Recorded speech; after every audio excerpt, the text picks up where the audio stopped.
This program features live coverage of an African safari and may include animal kills and carcasses. Viewer discretion is advised. Good morning, everybody. Welcome to Djuma Private Game Reserve here in Sabi, Lawfell. Such a beautiful morning to begin with. All of the sound of a hyena that we can actually hear is because we have visited the area where the duckman was. Anyway, I'm not alone. Chris on the side out there. So in the meantime, everybody jump aboard to your very own live safari through the African wild.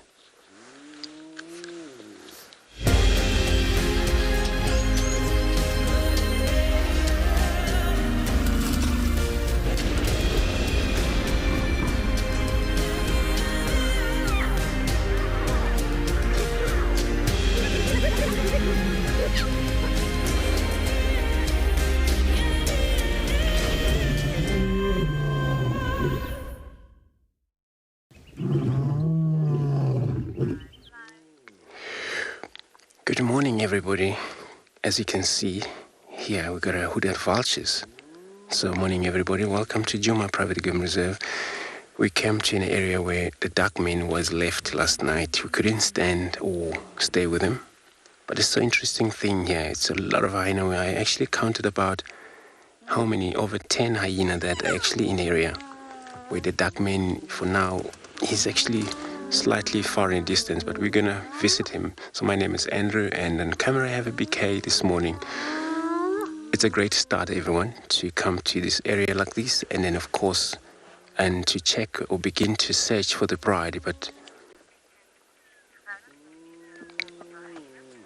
so everybody, we can take that a silent moment here. Listen to all of these sound of hyena going on about.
Everybody, so you're all saying this is such a way of a starting of the morning. So it is actually such a peaceful, or of course, seen so many hyena, and one got close to the duckman because it's a male, so they would keep these far distances, but it's still making some sound. So they're still very interested for him or stealing that carcass, but there's no chance.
So everybody, we're going to stick around here. In the meantime, let's quickly take a look at the weather on our various locations.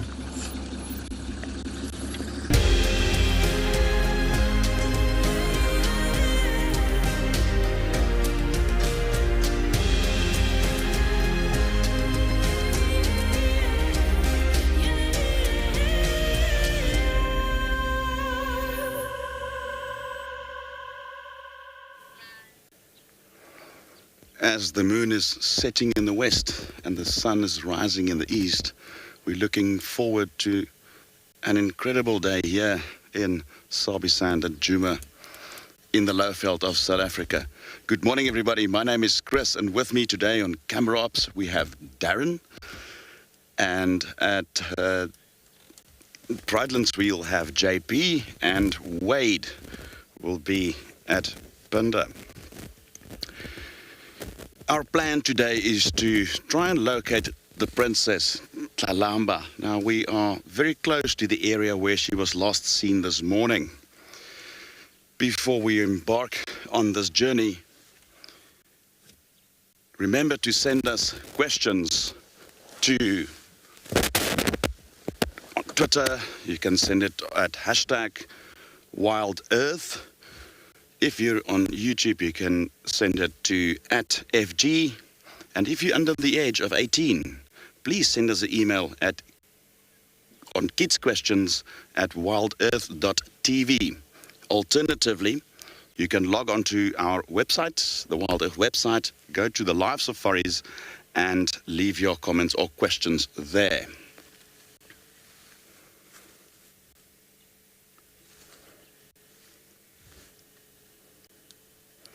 We're going to be continuing to look for the princess. Now, just to our east is the drainage line where she was last seen. So our plan will be to go and drive through the drainage and look for any further tracks. There's been quite a lot of hyena activity in this immediate vicinity looking at the tracks. That could potentially point towards something that happened during the night. Perhaps a quarrel between them. Perhaps she's taken some prey and they are after that. Time will only tell. Join me.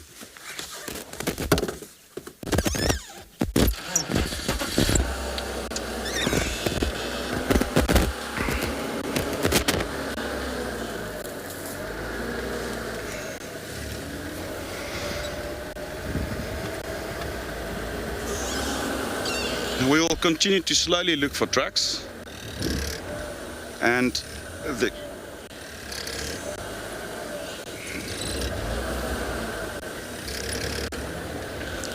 Thank you, Gabby. It would be a first for me yet again. As I'm relatively new to the area, I'm just meeting characters all over, and it would be fantastic to find her. Now, success is not always guaranteed, as our diehard fans will know.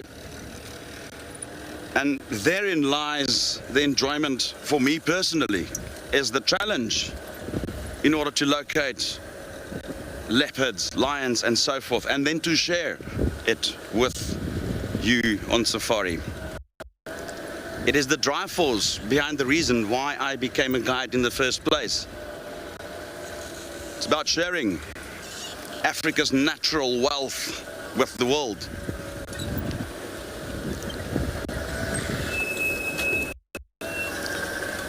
We'll just need to keep a close eye on the lower lying bushes in the lines. That is typically where the print, where these animals will,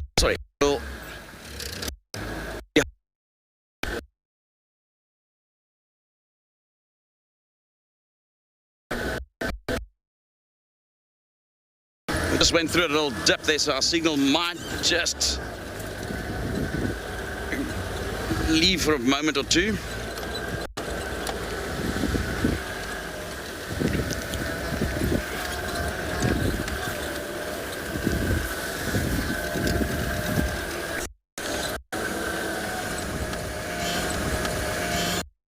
Signal's going to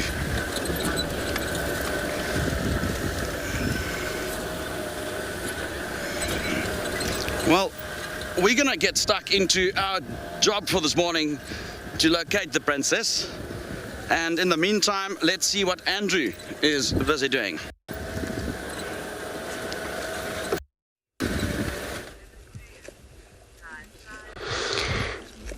Hey everybody, we now have a visual of a duck mane, but this is actually first thing that I'm going to say. This is actually very sensitive for those who are sensitive to see such feeding animals or cats. But we've got a duck mane here, where what I can see is just a little bit of a skull there left, and what he's doing there is dealing with the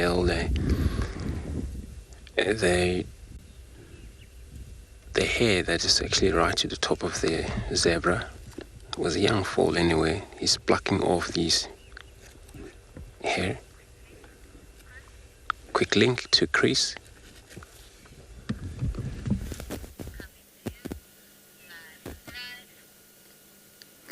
This is exactly why I love doing what I do. We're looking for leopard, and look at that. My first honey badger in arguably about 3 or 4 years, and also my first one here at Djuma. We're going to try and regain visual. Unfortunately, we are in a very poor signal area, and we have to remain where we are in order to keep you live with us. Even though that was a brief glimpse, how amazing was that? In fact, Darren saw it, and I was busy looking at the water hole, and Darren pointed out, honey badger. And wow, it's not every day you see that out here in the bush. Not that they're uncommon, they are just extremely nocturnal, and they often move around late at night. And another firm favorite of mine, honey badgers have this incredible lack of fear for even animals like lions. I've personally witnessed even leopards put to flight by honey badger. Incredible, and even though it's just a brief glimpse. There we go. I think we might have had a quick glimpse of it there. We're just going to see if he emerges. He just went into that bush there, and he was digging in the sand there, and I'm not entirely sure what he was after. They have such a wide range of foods that they utilize that it's very difficult to tell. It seems like he has moved off, and we'll just remain here for about 2 minutes to see if he emerges. And if not, we'll continue.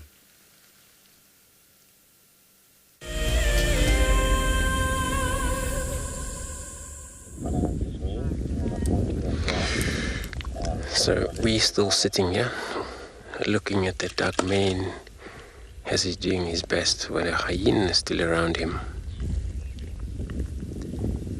There's a one hooded vultures in the area as well that are also hoping to get a turn, which would be nothing really left of the, as you can see, everyone, he's doing his best. He's now right into the skull. He's taking pretty much skin, the meat and all the soft bone there.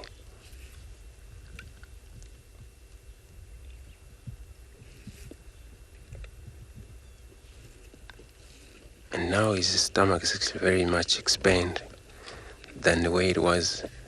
Perhaps he's actually getting pushed by these whole bunch of hyenas that are around here. He may feed and finish it off so that he move off this area, then you would have a little bit of a peace without annoyed by the hyena maybe.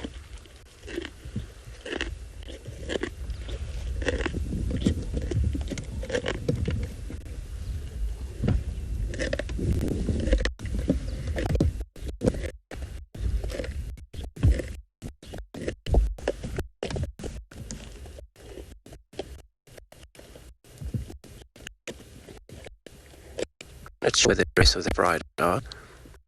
Could happen, like I just said yesterday, they may maybe move off once they realize that they won't have a return to that meat anymore.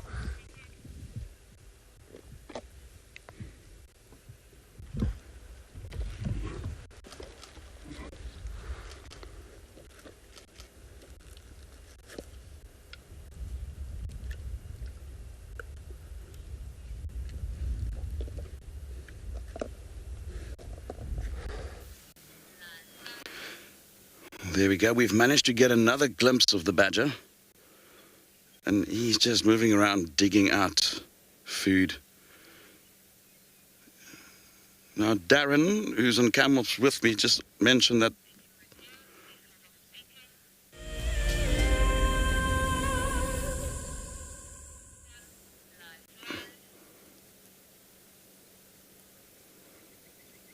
we managed to just get another good glimpse of this badger. It's just up and about and digging, looking for food. It could be the larvae of beetles, insects, and so forth. Now, Darren, who's with me on CamOps today, also mentioned to me just now that this is his first honey badger as well.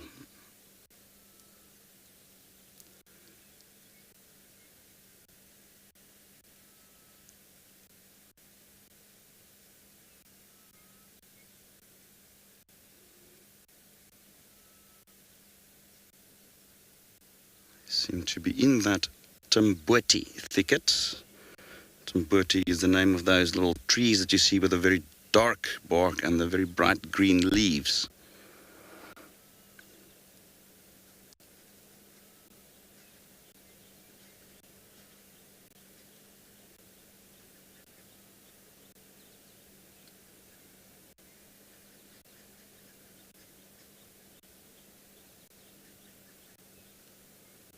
Honey badgers belong to the same family as otters and polecats, which is a family of predators found worldwide.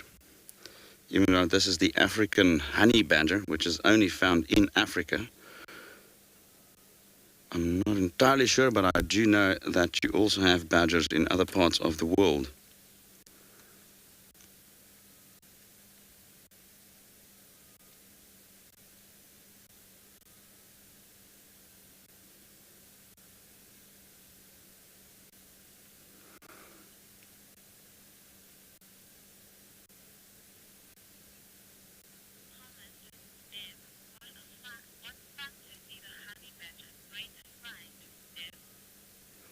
Hi, Des. Like I mentioned, it's a first for me yet again here on WildEarth, and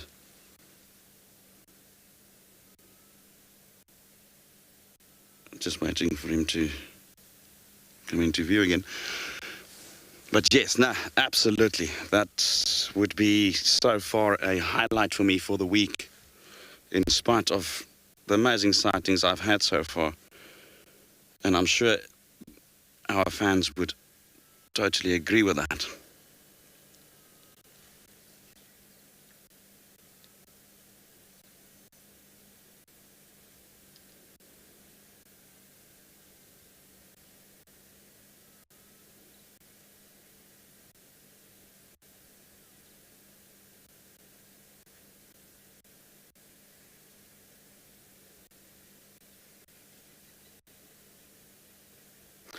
And the other significance is that we see it in daytime, right? The sun hasn't risen yet.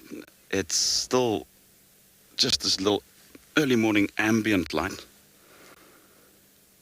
And to see the animal active in this daylight is again another unusual thing. Well, honey badgers are nocturnal, but at times they can be crepuscular, which, like leopards and lions, means that they'll be active during that time just before and after sunset and sunrise, all depending on season. In our summer, where it gets hot very quickly, even at this time of day, they probably would have been sleeping for quite some time already.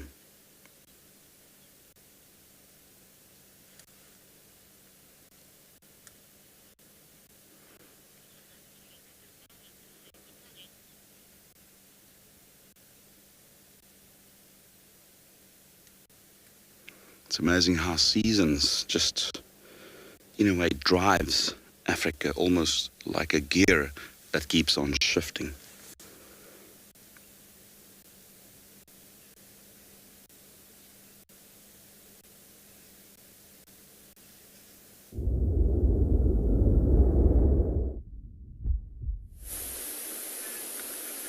Very good morning to everyone and welcome to andBeyond in Ngala. We are currently just sitting with the elephant bull, slowly feeding, and a beautiful, like absolutely magnificent sunrise behind or in front of him. Yeah, it's a nice morning here, not too cold at all, actually rather pleasant. And what we're trying to do is we wanted the silhouette of some giraffe. And as we tried to do that, this elephant popped up and we're like, okay, let's just start with the elephant, why not? Anyway, my name's Rowan, I'll be your guide. Behind the camera I've got Johan. Luckily I remembered his name today. And then, yeah, I think our plan for this morning is head a little bit west, see what the Birmingham Pride got up to, see where their tracks have gone. And then, yeah, just see what else we can find. No real big plan, not like last or yesterday afternoon, but I must say it was lovely sitting with 23 lions altogether. Absolutely stunning. But this is a great start to the day. And a couple more elephant bulls to my right. The one actually looked like it might be a tusker or going in that direction. So of course a tusker. Grace saying what a perfect shot. Absolutely. And now the elephant's even facing us. You could not ask for better. See the birds flying towards it. Those are fork-tailed drongos. They often follow the large animals, especially when they move through the grass. They'll scare up quite a few insects. It lets the birds feed. There we go.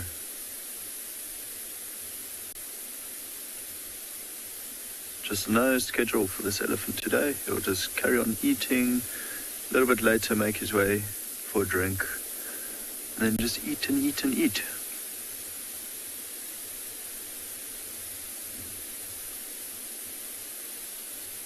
Find it very peaceful watching elephants. Actually, even just listening to them, it's wonderful. You could sit in a vehicle, eyes closed, and just listen to them feeding. You'll hear the breath go through the trunk every now and then. They're amazing creatures. Not a very old bull. The indentations in the temple doesn't look that deep. I think he's starting to go into must. Looks like there are some secretions down the side of the temples. But he's not in that aggressive state just yet. Less so than the male we saw yesterday chase all the lions. Actually not even chased, just basically moved all the lions. Okay, so I'm going to leave him here, let him enjoy the sunrise, and we'll actually head in the opposite direction, see where the Birmingham Pride went. But yeah, I think it's time we go. Head into the west, see what else is out there. Actually, we might find this giraffe on the road now. We're trying to frame it up, and you wanted that classic silhouette shot of the giraffe. Okay, so the giraffe is there. Also just enjoying the sunrise. I'll give you that, it's quite pretty light on her. It's a journey of 5. So we've got this female. To her left, there's a male, and then to his left, there's 2 youngsters. And then far behind this female, there was another female. So the 2 youngsters could belong to them.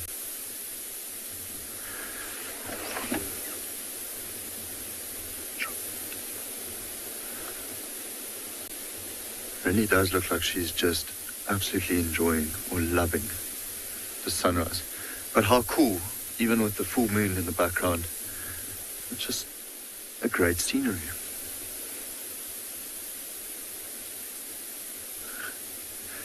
Love to watch them feed. It's always to a side, either to the left or the right. So often you get giraffes standing together feeding, and one would feed to the left, other one would feed to the right. You just see the jawbone moving.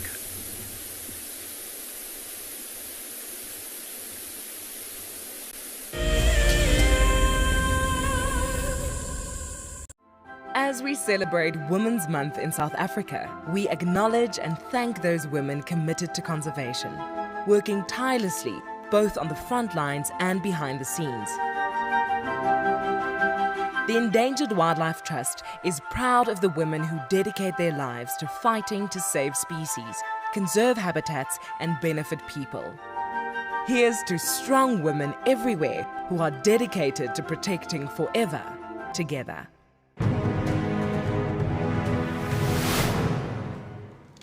And I turned to Shaun and I saw that she had this panicked look on her face. Either she was afraid that something had happened or she was afraid that she was going to miss out on something. But instead of her missing out on those lions, we drove up next to them and I switched off the car so that she could hear what was going on. Now, these lions had killed a kudu, and she could hear these two cubs, both 8 months old at the time, busy pushing and shoving each other out the way to get to the best parts of the meat. And the mom was lying just to the side in the shade. Now, I'd known that before losing her sight, Shaun probably knew what a lion looked like. But I really wanted her to know what this lion looked like. So for the first time in my guiding career, I started to describe to someone what a lion looked like. And I found that, I started to notice things in that lion that I'd never seen before.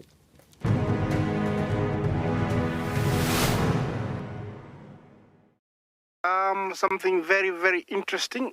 I didn't plan this, but this is a scene, rarely seen.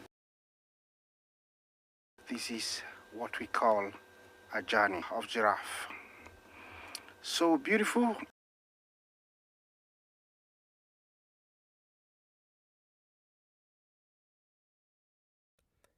Tune into WildEarth every single day. It's in your nature. Delivering 6 hours of HD wildlife content live every day is no small feat. It's a massive team effort and we all rely on one another. Cam ops have a bit of work to do in the morning, up nice and early, get all the checks out of the way and make sure we're ready to go live. Helping others fall in love with nature brings meaning to what I do. It's also a lot of fun.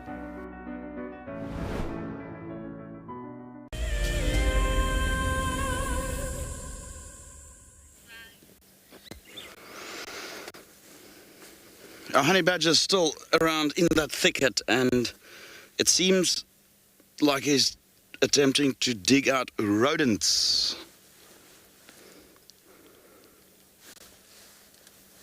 And we sort of see him and then he disappears, and then we see him again.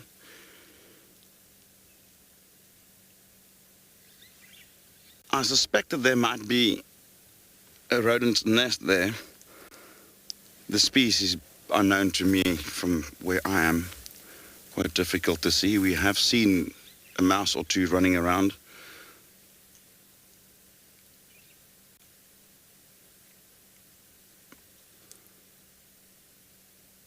And while we wait, just look at that beautiful sunrise.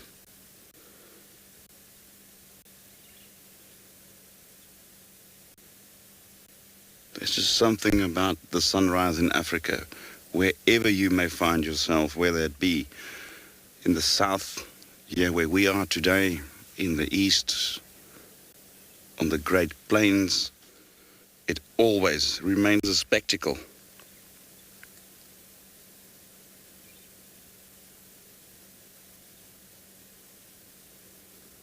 And that is something in my 42 years on this continent that I will never, ever, ever get used to, nor take for granted.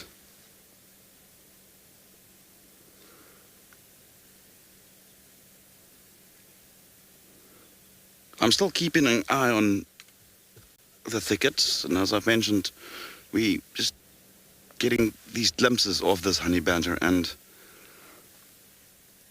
he might have moved off, and we just have to make 100% sure that he didn't.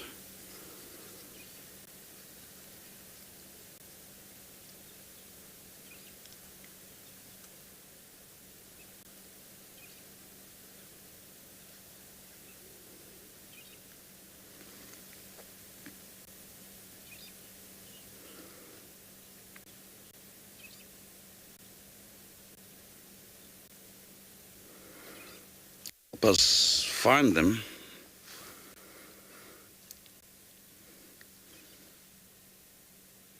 See if you can spot it.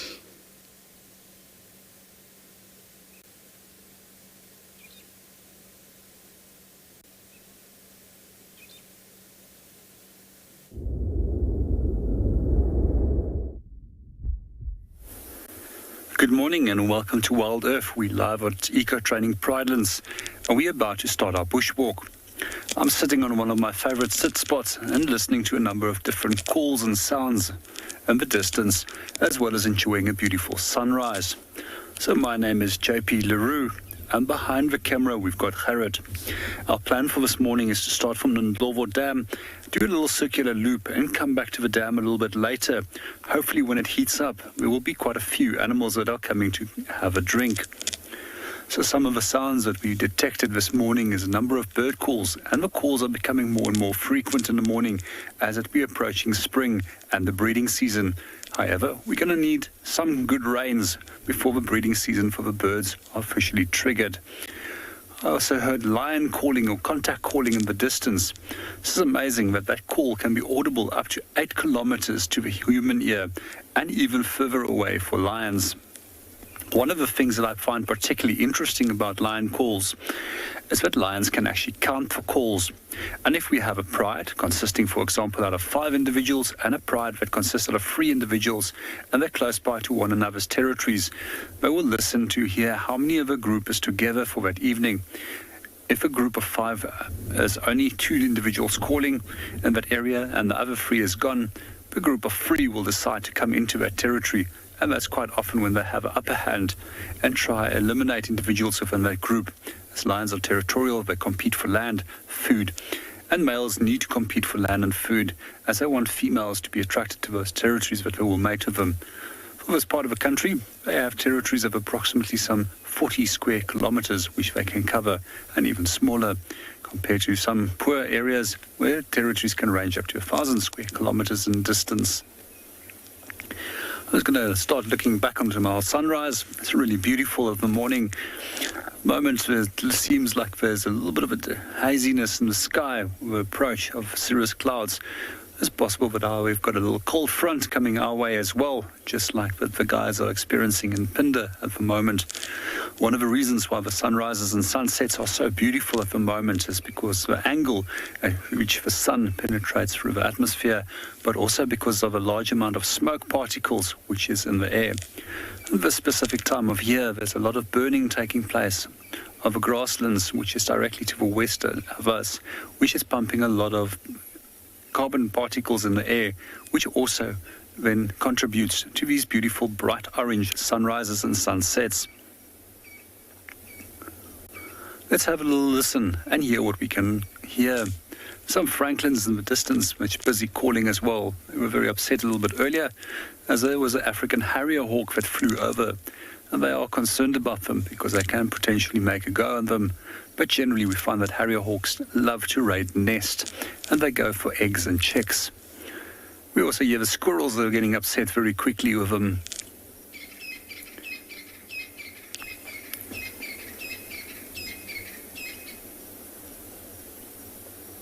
The Masai Mara in Kenya is an iconic wilderness filled with life. Its inspirational beauty has captivated our hearts on WildEarth for many years. While this season of the world's greatest migration has been missed, WildEarth is preparing a spectacular comeback in 2022. For the first time ever, WildEarth will be running expeditions to Kenya's Masai Mara throughout the 2022 migration season. Hosted by David Githu and Isaac Rotich, you could be a part of the team that shares the wildebeest migration with the world. Live on WildEarth's daily safaris.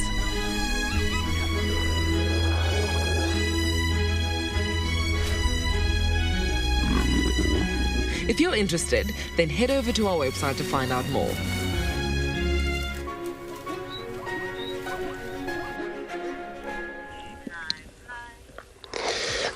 So we're still sitting here looking at all the vultures. One hooded vulture that is still in the area, but the duckman is still eating. So everybody, that Mara expedition there, it will be really a privilege for everyone. I think everyone can't wait to be part of the expedition that would be happening 2022. Indeed, it's going to be really an amazing.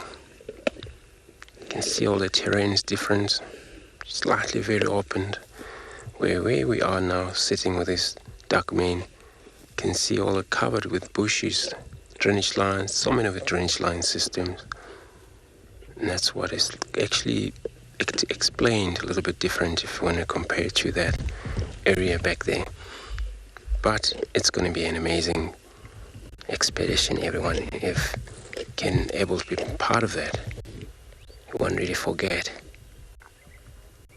We've seen here a wooded vulture that is actually brave enough to wander around here on the ground, picking up all of the fall off piece of a chunk and things like that.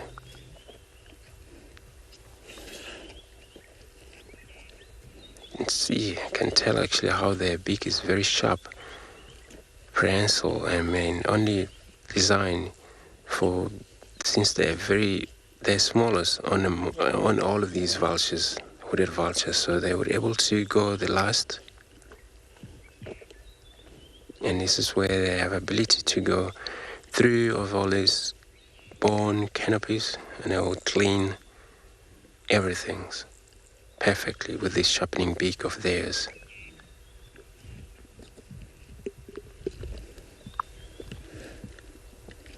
But right now, there is no chance for this vulture. There is no chance for the hyena either, because the boss is still eating.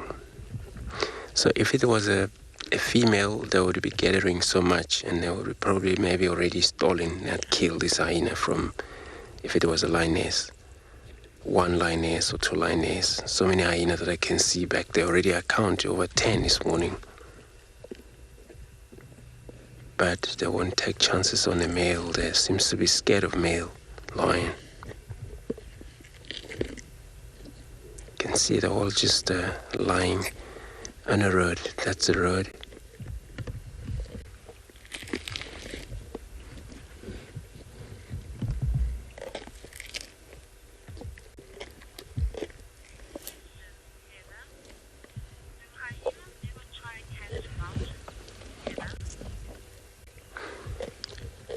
Heather, you asking would a hyena ever try catch a vulture? During that competition, and where you find the vultures involved together with these jackals, and of course so many of the vultures die during that time. Hyena would sometimes kill vultures if they ever get a hold of them. Even they can fly, but when they in need for getting access to the kill, if it's so many meat there and then everybody have access. So vulture, they may sometimes participate at the same time with the hyena. So yes, many of them may get killed by a hyena at a time, or killed by even a jackal.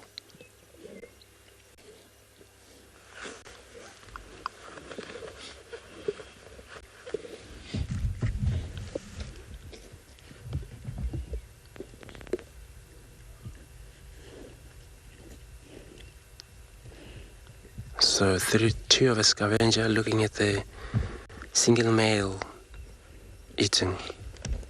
But he also scavenges as well, so not only the hyena, not only the vulture, the lions, they can steal from the same species. They can steal from the different species of cats, can steal from the hyena, they can steal from dogs, they can steal from cheetahs, they can pick up the dead lion carcasses, who eventually probably die natural causes, so they would feed on the various different kill that it happened. They need to succeed and need to sustain their lives during that time, especially separated male. You will rely on his scavenging if he doesn't have pride.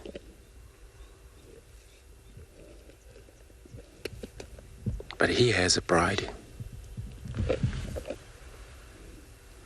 I know we talked a little bit yesterday about what is going to happen, so eventually the pride may move off, leave him behind.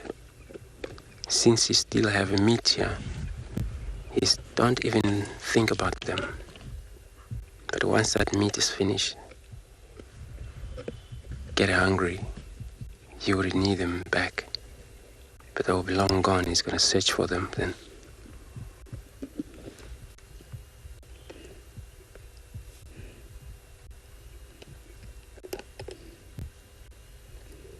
Nothing really much in that, just the skull that he's busy with at the moment. So, but he's actually have worked pretty much nice. You can see it looks like all a knife goes around in that skull.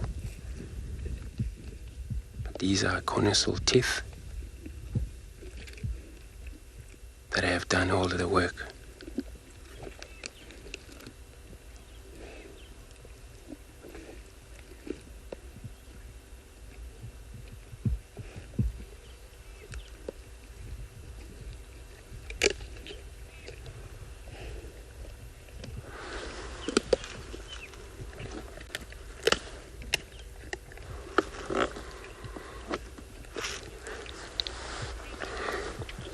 So everybody, I'm going to stay here. Still we have a chance. Don't have a lot of a car coming in for now.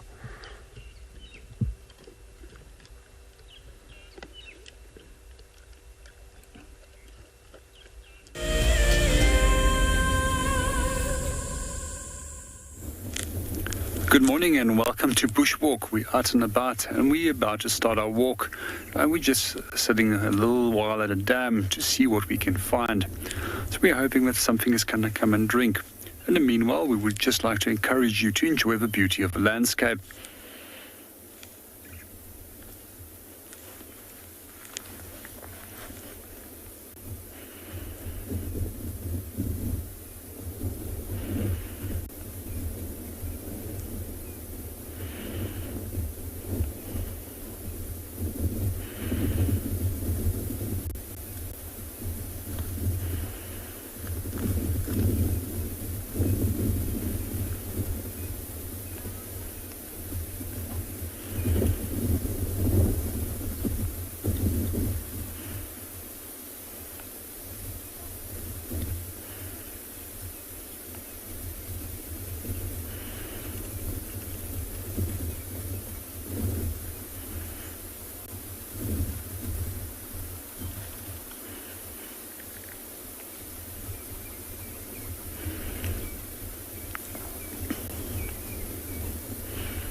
So we are still having a look at the duck man, but now you can see he's just changed positions, and then he's looking to the east. This is where all the hyenas are lying on the far distances.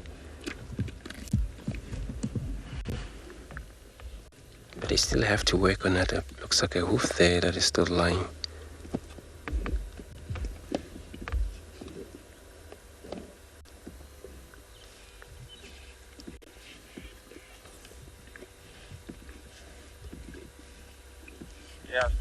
So it's cool because yesterday we spent time with him, but he was just lying down there, not even standing up or anything. So at least this morning he's busy, up to something, but it's all about having a breakfast.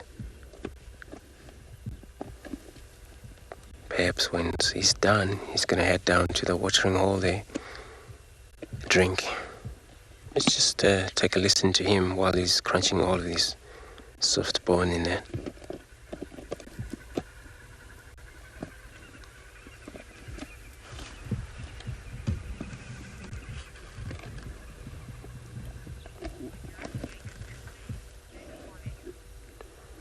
So everybody, we're gonna stay put here. Let's go across to the wade, where you would like to say hello to everybody.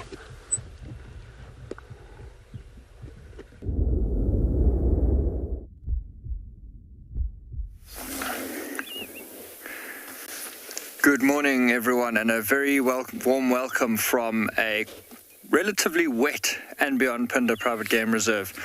We are out here back at the open grasslands, but we've had a fair bit of rain delaying our progress this morning. I am Wade, and as usual behind the camera we have Owen this morning, trying to stay dry while trying to find some animals at least.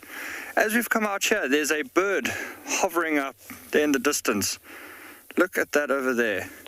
We found a black-winged kite, and it's quite amazing. Look how he's flying around, and look how he hovers in one spot, flapping as he thinks he might have seen something. Quite a small bird of prey, and they'll be out in these open grasslands hunting small creatures, mice, little reptiles, lizards, and even small ground-dwelling birds. But they're very cool to watch them hunt because they'll often fly around, stop, and just hover on the spot when they think they've seen something. And if he's successful, you'll just see it dive down and grab whatever it is on the ground. He's flying quite far away now, but we've got quite a nice view of him over there. Look at that, you can see that distinctive black spot on the wing.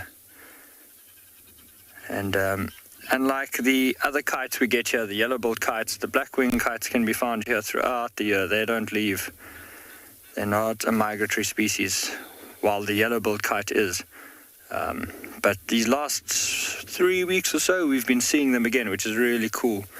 All the sort of migratory birds are starting to appear here again. We've come out to these areas to hopefully look for some cheetah. The rain has dampened our plans somewhat, but so far we've just managed to get out here, and we're going to start driving along here trying to look for some tracks. It's not too cold this morning, so let's hope that they're still out and about. But as we drive along here, we're going to be stopping every now and then to scan. It's really wide open here, so good pair of binoculars, extremely important tool in an area like this. Because if I was a cheetah, one of these prominent termite mounds would be the ideal place to sit and scan. So we'll move along around these different sections, looking for some tracks on the road in front of us. See, we've got quite a few piles of rhino down here. But we'll look for tracks on these roads and just sort of stop in raised areas and scan around. Cool. got some lapwings around here. But while I'm off in search, I'm going to send you guys back to Andrew and see what's happening with those lions over there.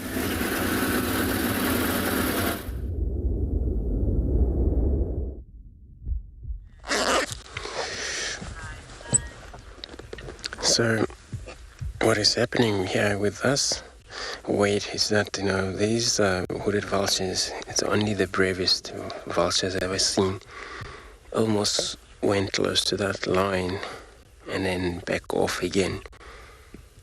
But it's just because of so many of the piece of meat that is actually lying around that male, but it's not actually also a good idea for vulture to risk too much its life towards the big cats like that. Gotta have to avoid getting killed. But the hunger is pushing so much of these animals and birds.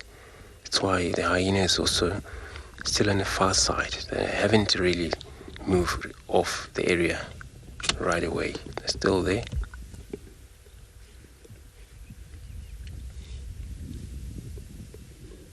They have a lot of patience. They would wait there until he moved, and then when they're gonna get in, which it won't gonna be much left for them, but they still believe that whenever the lions move off, it's got to be something. That's what they believe.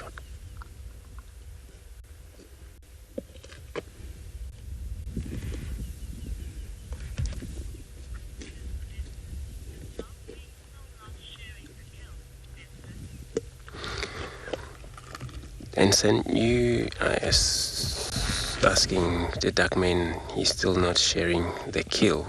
So he's still not sharing the kill. And then eventually the bride has moved off. We don't know where they're gone.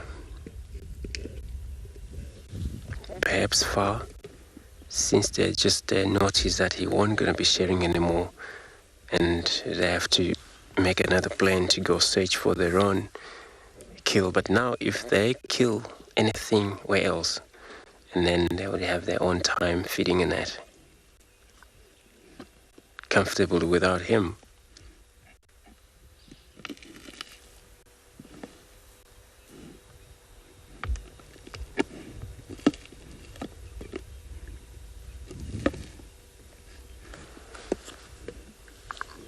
So we got here by 6 o'clock. He was feeding, and then he's still feeding. So it's now nearly probably an hour. He's still feeding, and then it's probably maybe an hour, over an hour. He's still feeding in that kill.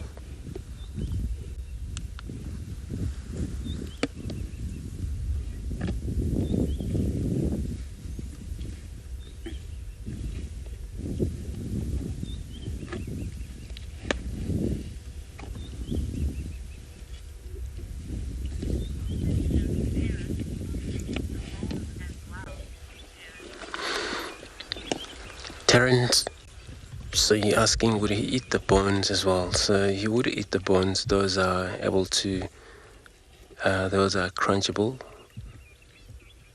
If he's able to work out on some bone, of course he'll eat those. Some of the bones which are harder, he won't swallow the whole bone. Probably if it's too big to be swallowed, but it was a young animal here that died, that been killed.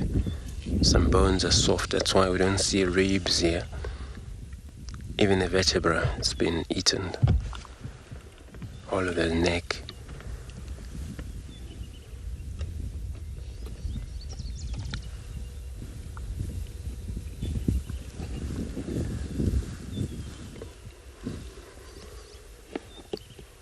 So for instance, when he's done here and move off, lie down, for the next meal he would probably looking forward to receive.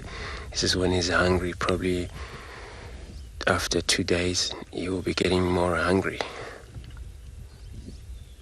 This is when he's going to be in need for a hunt, perhaps, and look for the pride and call about for them.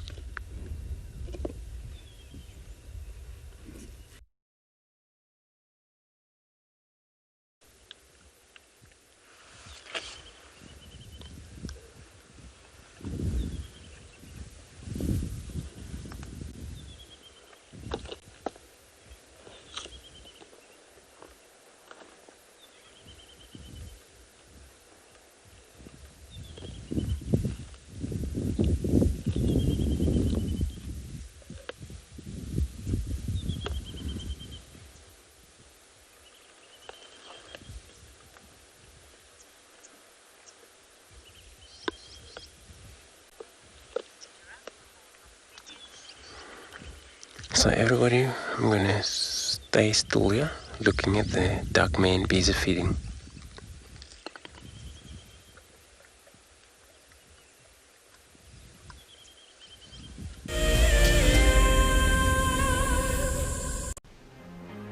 Calling all WildEarth explorers, we have a new and frankly awesome travel prize for you to win. andBeyond Phinda Private Game Reserve encompasses an impressive 28,000 hectares of protected wildlife land in KwaZulu-Natal, South Africa. As you have seen on WildEarth, andBeyond Phinda showcases one of the continent's finest game viewing experiences and is well known for close-up sightings of the elegant yet elusive cheetah, as well as the rare black rhino. Sign up to be a WildEarth explorer before the 16th of September, and you and a friend could be heading to the magnificent Phinda Mountain Lodge, where you will spend 3 nights escaping the real world at this ultimate safari location. WildEarth explorers, it's in your nature.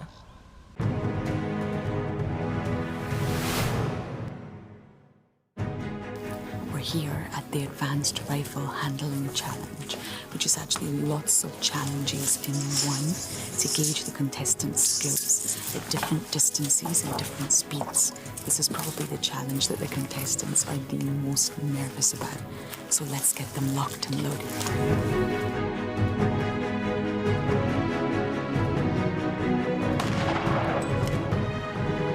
Competitors are now doing the Hyenas halt, where they have to run back and forth to a target, turn, take aim and shoot. And this simulates a chase in a real environment and gets the heart pumping and the blood pressure up. James gave us a demonstration, and the skill involved in this exercise is remarkable.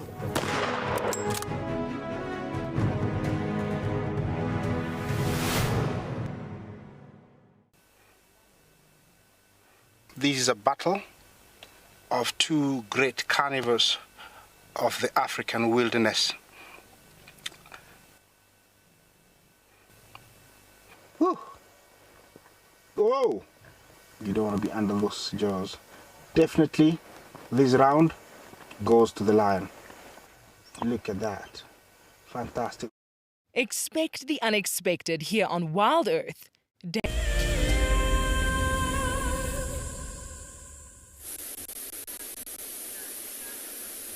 So we caught up with, well, some of the Birmingham Pride. About 9 lions in front of us and to the right. Every now and then, we can hear a contact call from further south. So I think last night they got into a fight with the Ross males. Because if we look around, the white lioness is to our right, but the white male and his brother isn't here. I think the Ross male might have chased the sub-adults again. You know, he wakes up a little bit grumpy every now and then, and of course his brother backs him up.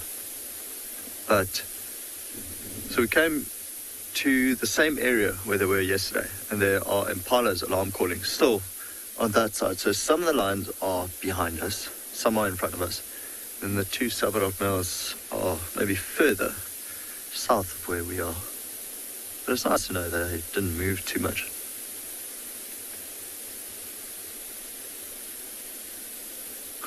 See a groan every now and then. A soft contact call.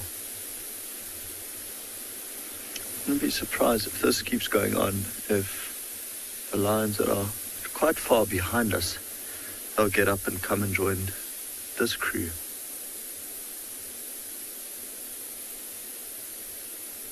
So yeah, they didn't go hunting last night. Mind you, they had an entire buffalo. Oh, she's up. Big stretch.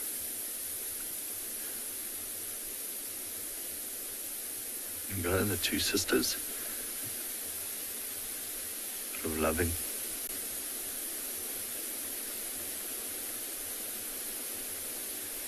See the belly, she doesn't look hungry.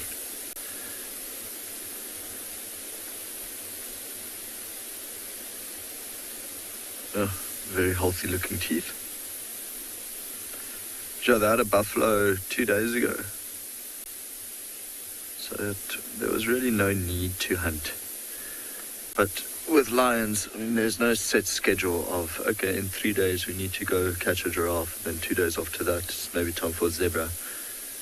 Literally, whenever opportunity arises, they'll take it. So even when they are eating a buffalo, if an injured buffalo had to walk past, they'll try to kill it. Why not? All the merrier. We once sat with a pride of lions in the space of... They were eating a buffalo, they were feeding on it. And then in the space of 10 minutes, they killed another 2 buffaloes. And they didn't eat it. But that was back in 2016, so we're going through quite a bad drought. See, some of the lioness now starting to lift their heads. You can hear elephants screaming. And they're looking south, so it could be that maybe other members of the Birmingham Pride are coming this way.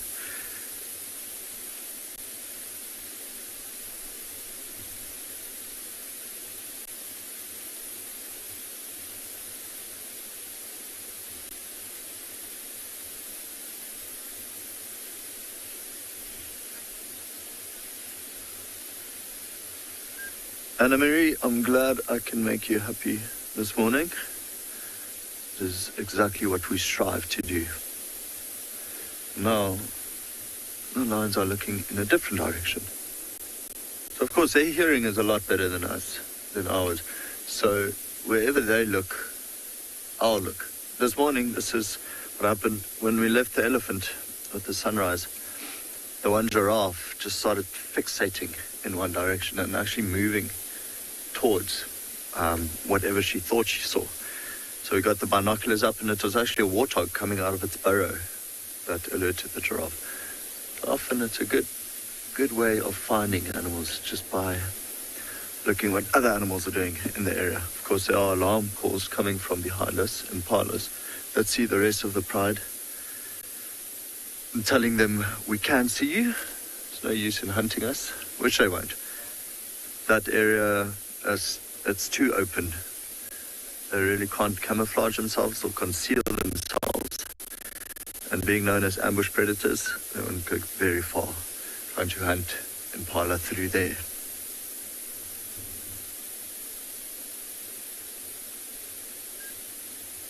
Shame the one Lioness is just cleaning her paw now. I'll sit here for a while, see if the others come and join this part of the Birmingham Pride. The Masai Mara in Kenya is an iconic wilderness filled with life. Its inspirational beauty has captivated our hearts on WildEarth for many years. While this season of the world's greatest migration has been missed, WildEarth is preparing a spectacular comeback in 2022. For the first time ever, WildEarth will be running expeditions to Kenya's Masai Mara throughout the 2022 migration season. Hosted by David Githu and Isaac Rotich, you could be a part of the team that shares the wildebeest migration with the world, live on WildEarth's daily safaris.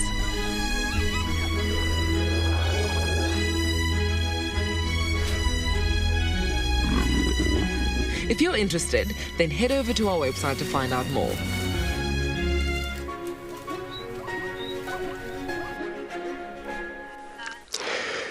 So ourselves, we're still sitting here, looking at the dark mane. All I'm thinking of is a Mara expedition there, that I'm sure, if it happens, these lions that we have in this area, they find themselves back there. Of course, there would be even more of a change in everything, but then find themselves into this wood, but they are pretty much loving savanna also, which they're already getting used to. They're actually born in this area, but that Mara, they also have lions which actually get used to the area. So, of course, if then you find yourself out there, year 2022, really, it's going to be really interesting. A lot of benefit. What you experience there, you won't really forget.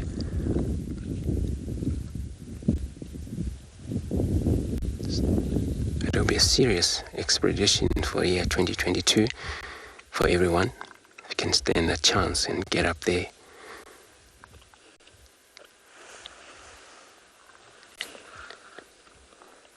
Now the sky looks like it's getting clean, and it's amazing how we actually saw it happen.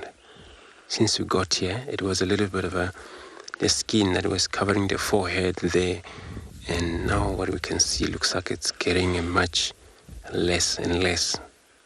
Finally, it's going to be just a bone skeleton that will be remaining on the floor, but he's not giving up in it yet.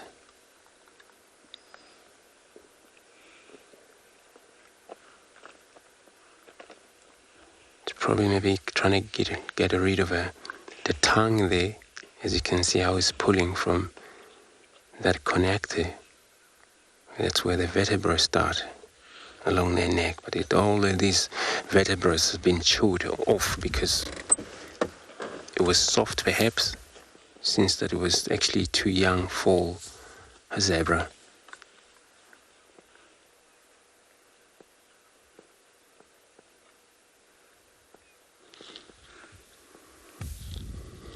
He knew that hyena around here, so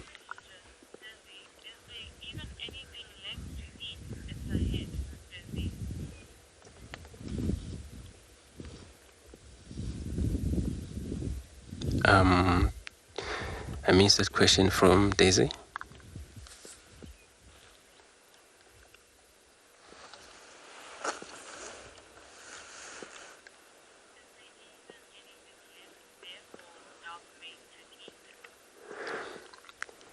So, as you asking, there is anything left there for duckmen to eat? What I can see, it's just all of, there is a vertebra that is probably going to still wake on, but it's getting less and less. Eventually, we perhaps see him move if he wants, because nothing there to defend. All of these inner ribs, you can see how he already work on it. But there's a hoof that is actually towards us there on the floor, but he may maybe go to that one. There's still a little bit of a skin there also, but not much I can say that left.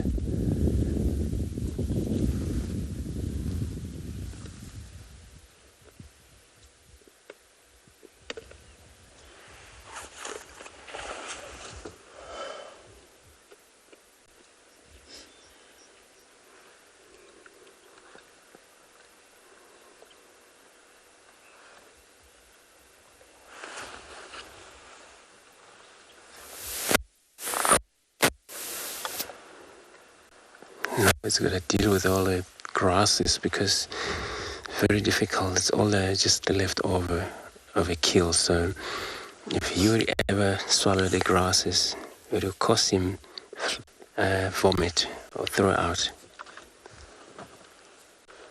Then that's why he's going to make sure he get rid of the grasses. He's got to fully bury though. He don't really need to vomit. That's why he's doing a lot of this.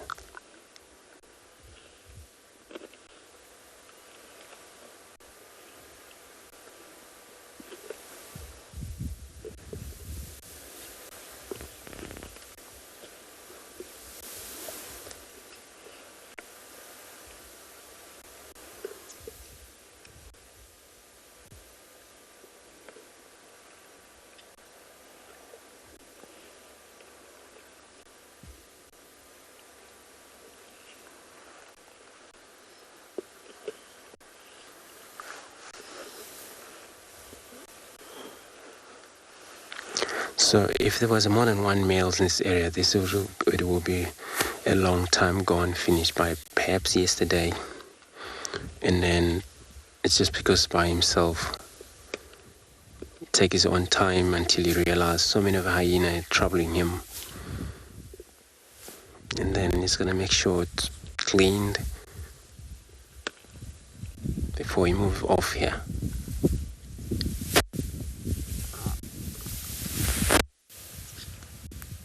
So if it was a whole fully grown zebra, many of the other pride, they would have enough to eat. You would only defend leftover when it's probably 20 kg, 30 kg of meat that is left.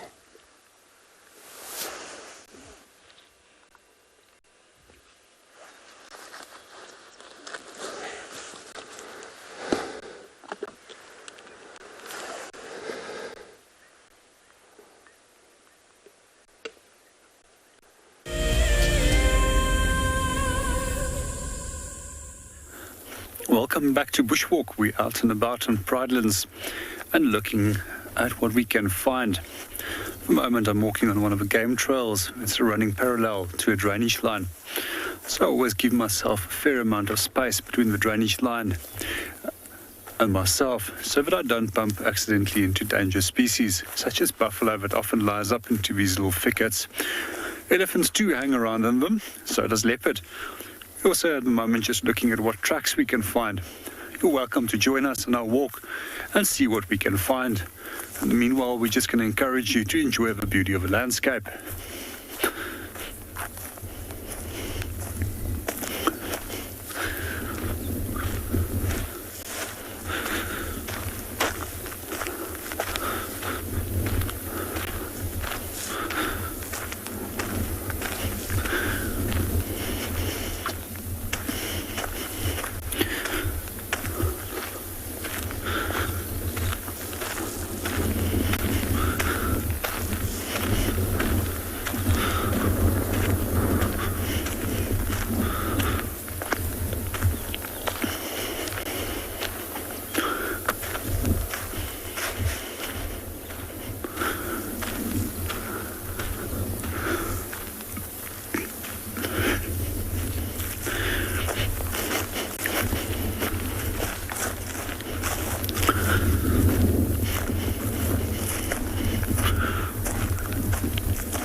So the majority of these now, weirdly enough, they've decided to go north instead of the others coming south. So the lions that we were seeing or watching just got up and crossed the road, and it looks like they're going to join up with the rest of the pride. There was one more coming. Actually, there are two more left here, at least. No, the very old lioness, she walked past, and then one of the mothers didn't look like she walked past either. So yeah, we're just waiting a little while. We'll try see which path she's moving on, and then we'll be able to show you. I just quickly need to find her first. Though it shouldn't take too long, about maybe 10-15 seconds, and then she'll break through all these bushes.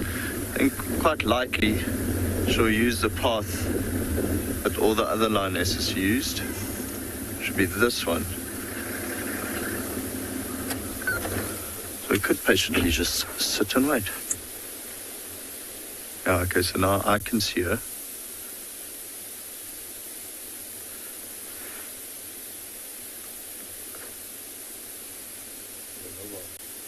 Oh, I can hear her calling as well. Yeah, she'll break through these trees very soon.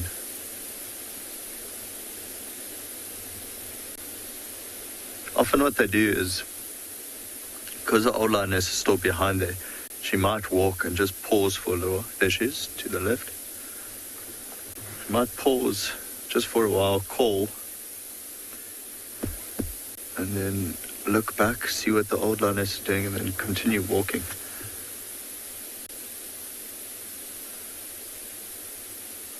You can hear the soft groan, like the contact call.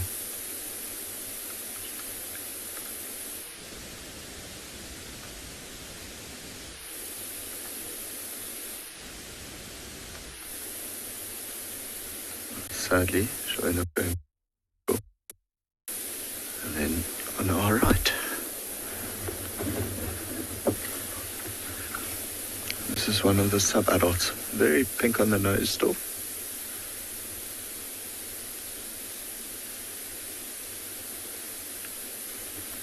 Most likely just calling for a sister. I'm going to go a little bit forward, Johan.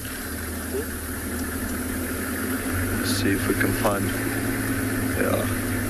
So that is actually quite nice. I'm just going to get us a gap through here. You can see some of them, they actually lay down, approaching the rest of the pride slowly. Does that work?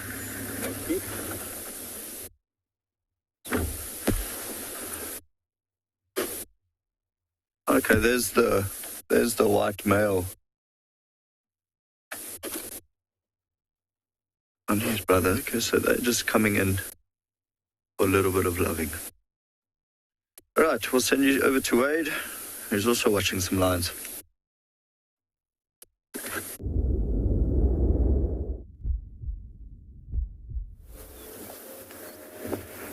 Welcome back to andBeyond Phinda, and on this cold and windy morning, while out looking for cheetah, we were actually scanning from the other side up on one of the ridges, and we spotted the pride of lions again. And look at this lioness sitting up on the ridge in front of the waterhole, just lazing around this morning. The rest of the lions were just here on this side, actually close to the water's edge, and just now ran up over the edge to the other side. But yeah, quite dramatic scenery this morning. We've still had a bit of rain here and there, but luckily just a few drops.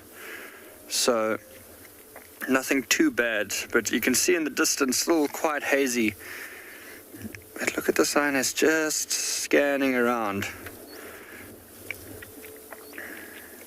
These lions have been extremely accommodating to us. I mean, they made us work for it yesterday. Only found them right at the end of drive, but this morning, even though we had been looking for the cheetah, yeah, with the lions laying out in the open for us. This looks like one of the adult lionesses. The two cubs were here as well, and they had, like I said, just ran over the other side. Geez, what a view. This is one of their favored spots in this region, and they've been hanging around this area for quite a while, which is great for us, but it is quite interesting because they normally spend a lot of time moving around, and they do cover quite a huge area, and often after rain like we've had now, they would move more into the woodlands, but I think the weather hasn't been too bad for them, and even though we've had rain, it's just been these sort of little showers here and there, nothing serious. So they're quite content out here. And this ridge gives them a really good vantage point to scan around from.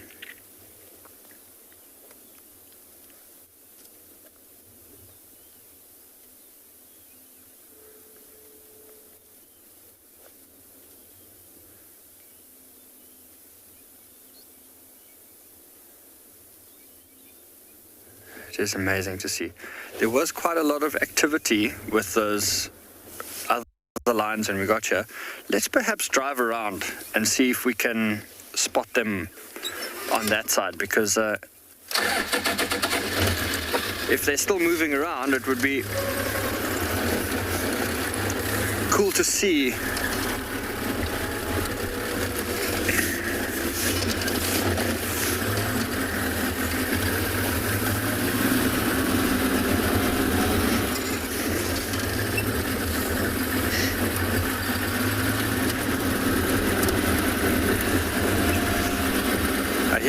comments coming in, excited about the lions, and we are too.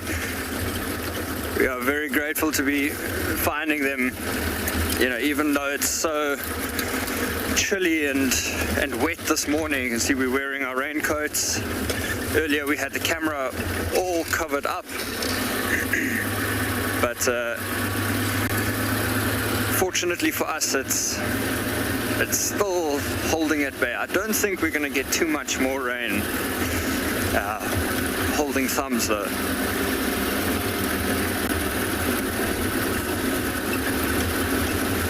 Let's see where they've gone. So they should be somewhere here on our right hand side.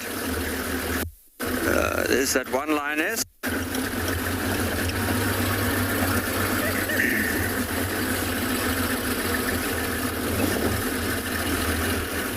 Where have the others gone now?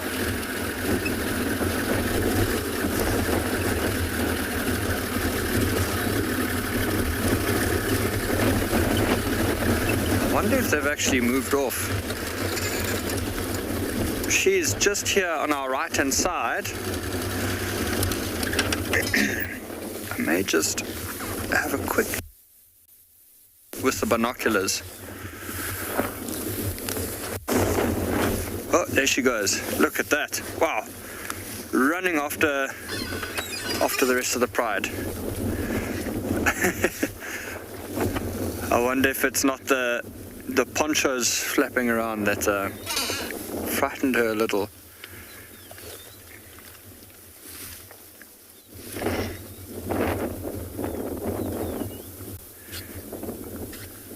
Look at that, eh?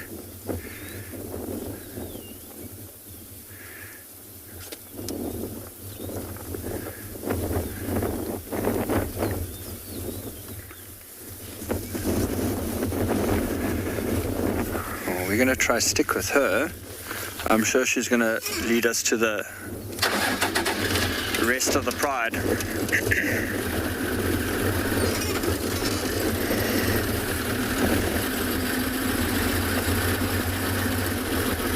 Here she is.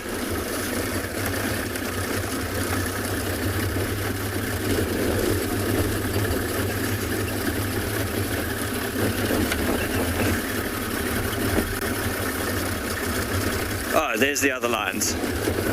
Found them.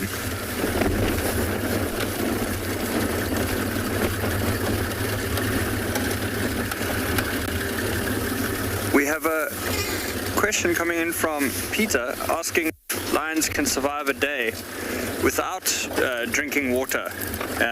Yes, they can. They do prefer, they are quite water dependent, so they would usually try to drink probably around once a day, but sometimes if it's very hot, even more. Ooh, they're quite active this morning. But yeah, they can go a good few days without drinking. They just would try to prevent that, of course, in areas where it's very, very arid and not much water. It sometimes has to be a bit longer, but fortunately for us here at Phinda, we have a good supply of water around, so they'll usually frequent these water holes at least once a day, and particularly after, say, a big meal. You know from their behavior, if you carcass, by that afternoon or the next morning, they'll head through to drink, just to help settle. We're going to stick with these two lionesses. I haven't seen the rest of them yet. They may have moved a little bit further off, and let's see if we can get another view of them. Look at that.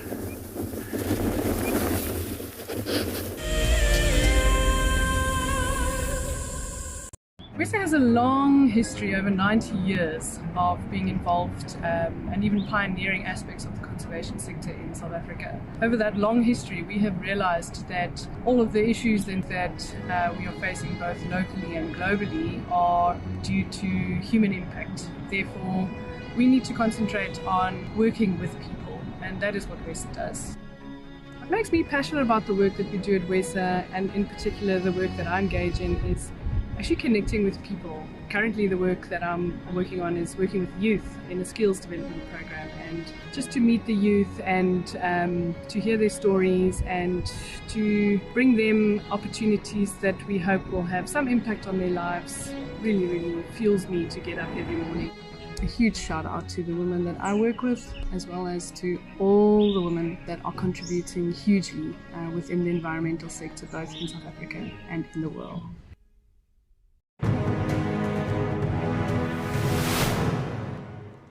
We got there, he had probably moved a couple of hundred meters down the river and was about 10 meters from this causeway. So I radioed the lodge quickly and just asked them to bring a Land Cruiser around and some tow straps. So we thought we were going to try be heroes and save this giraffe. And now a big bull, probably over a ton, he's a big unit. Got the tow strap one side of the giraffe and managed to get it around him with the boat, and the other edge of the tow strap obviously back onto the bank. So we made this U around him because he was lying quite close to the bank.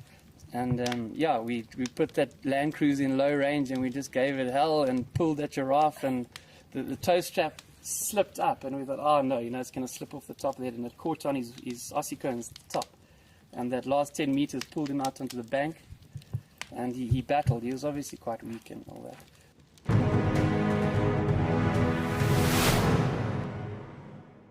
Looks like it's a very difficult climb, because every time it tries to climb, the ground is breaking, so it slides down. But it's the only one. Look at that. That is the call of desperation with the cub. It's like, what are you doing, mommy? Oops. Oof. Expect the unexpected here on WildEarth daily.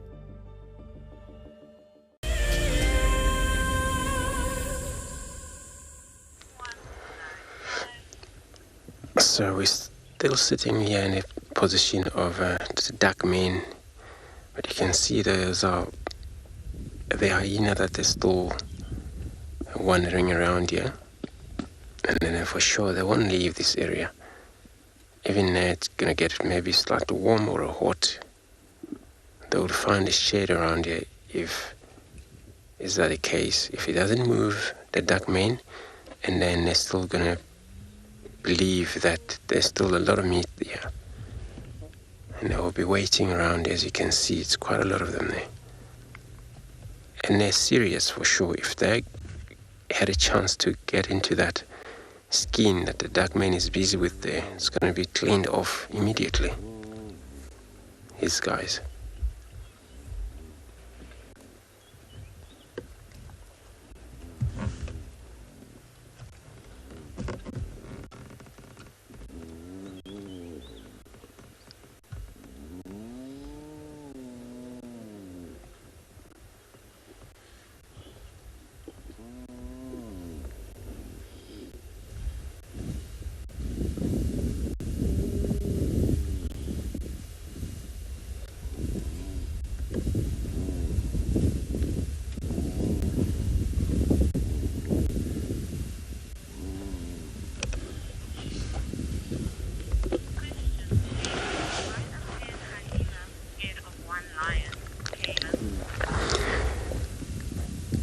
Kaylin, so you're asking why are 10 hyenas scared of a lion?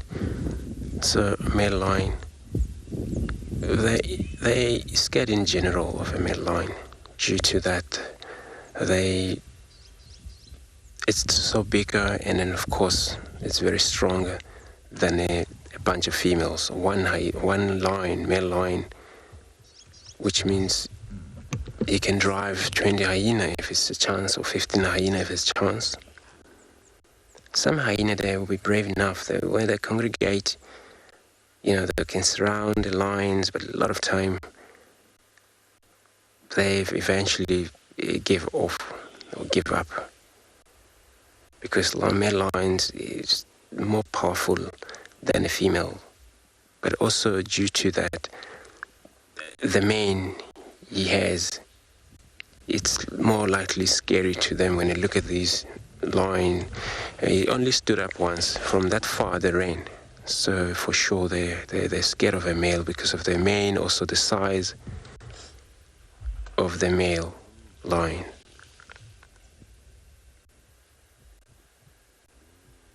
And they've been actually seen a lot of these over their lives, trying to fight the lions, and they even knew exactly how easy if it's the females to get the axes to steal their kill, but never the male, and they know that.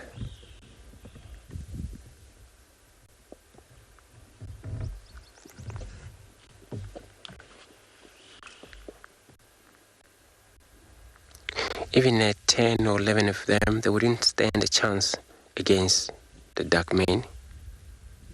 If they would push too much to that, it's a lot of injury there. Some of them may die, and then only just for a skull of the zebra that is left.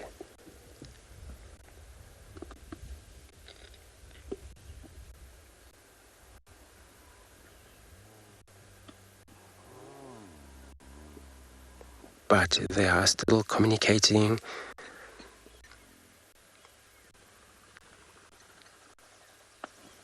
Not sure which clan are this one. Pretty much also could happen, maybe they are from Manyaleti.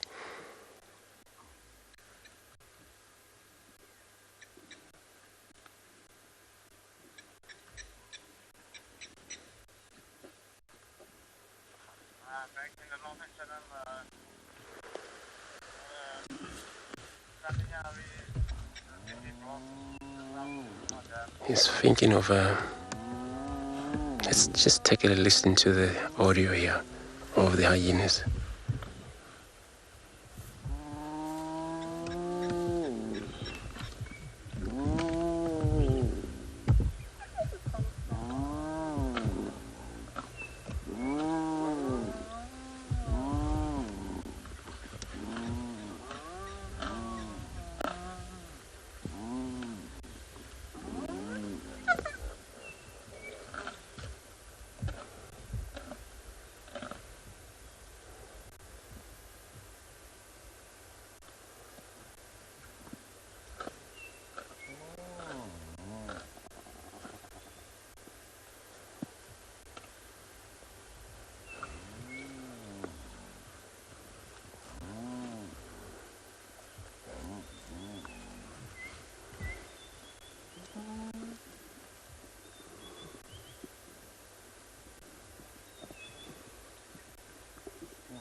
Just because he trying to stood up, and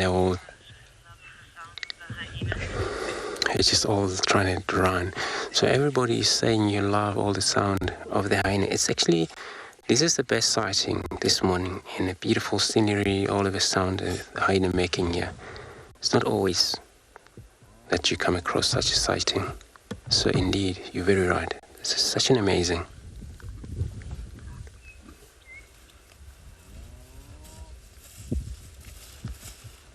It looks like he's gonna probably move off. If he does that, look at the hyena, how they're gonna finally come to this area. But they're scared, they just vanish.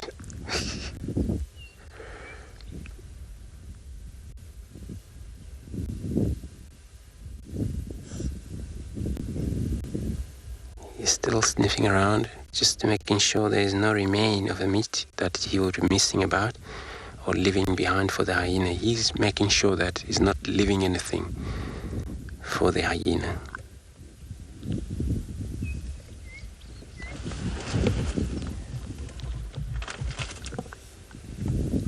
It's going to be very interesting when a hyena got to that bones there.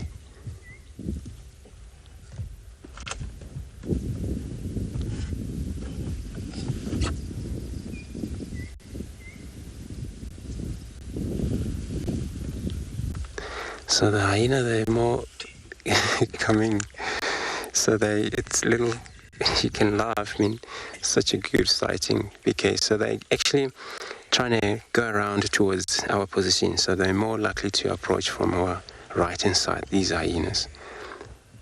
And we're just going to see, because he may maybe come back, chase them off, if he realized that he knew that they will be going into that bones for sure. But he won't let them take it easy like that.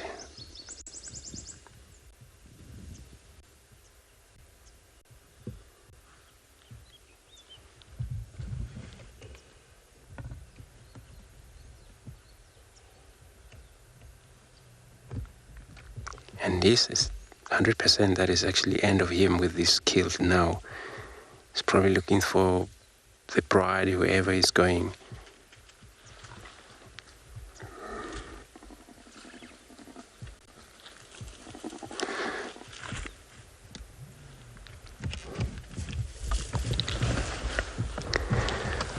The hyena, they're on the right, but they're also making sure he disappeared before they can respond to that kill.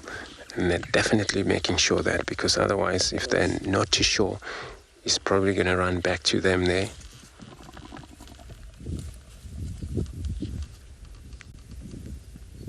They're hungry, these guys.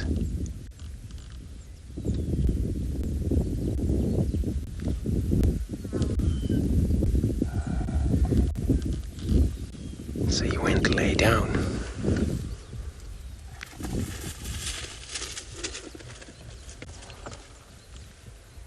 Taking it easy. Let's just gonna wait here, see what this hyena thinking. It's a long way from that bones where he is, so we'll probably go around and get access to the bone.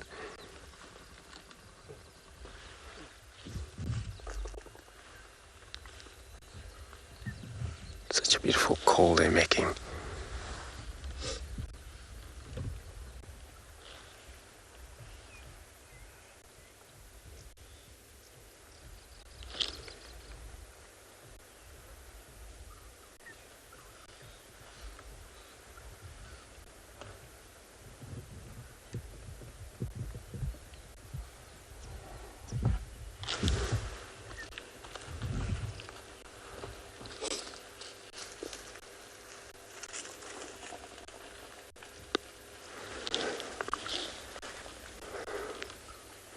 Again, is moving off.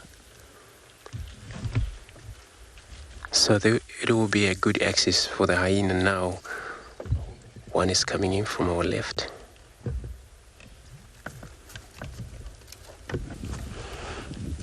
Oops, looks like yes, they are getting access to the bones. They'll perhaps pick up the bones and got out. Just like that.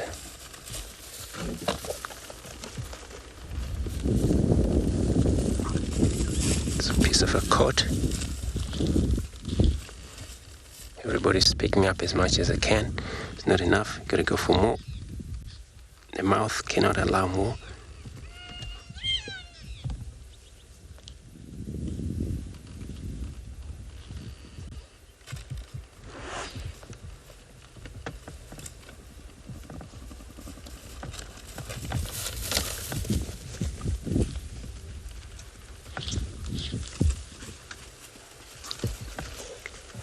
Oops, the skull is gone.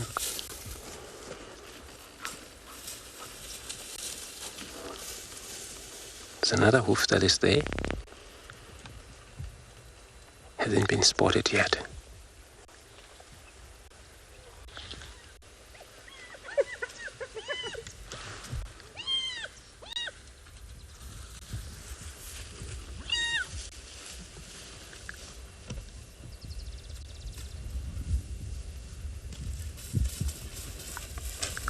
Got the last hoof cleaned.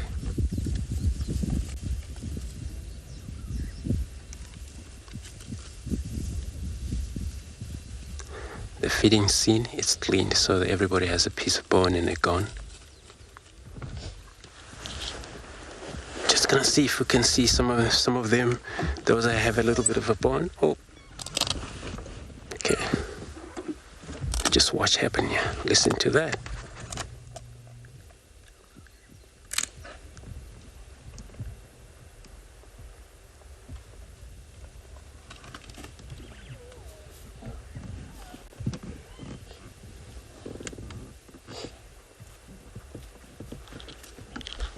Eventually, the vulture that was perching up in a tree there got down.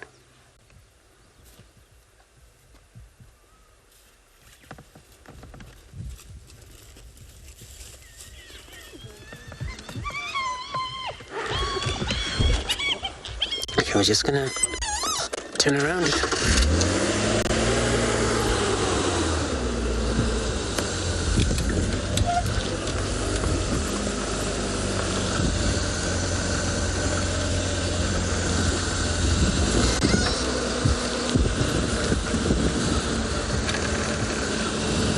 It was quick and clean, so they're not actually playing around. We've got some of them here.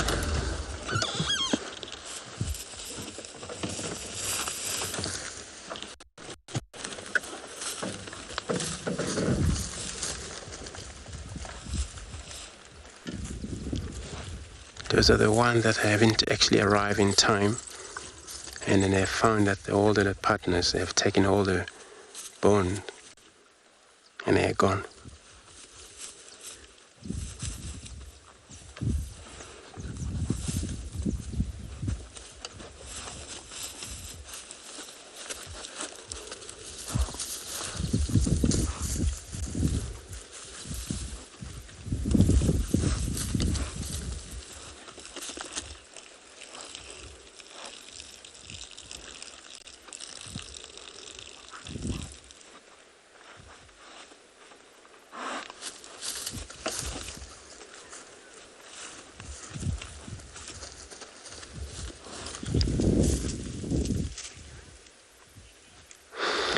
Everybody, we're gonna stick here and then see what the final happens.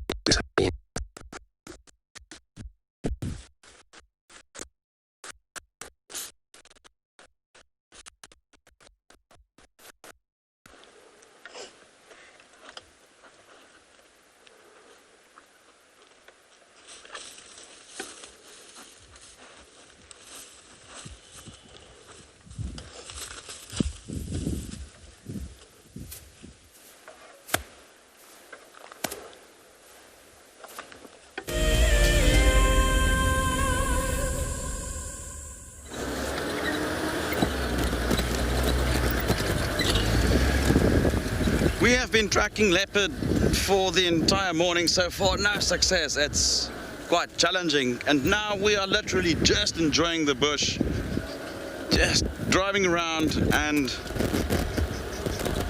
enjoying it.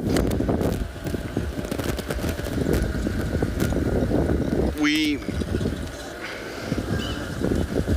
been trying to see if there's any tracks, however, leopards alone is not the only thing to enjoy out here. The scenery, the trees, the wind in your face, warm sun on your face, and just the privilege of being out here is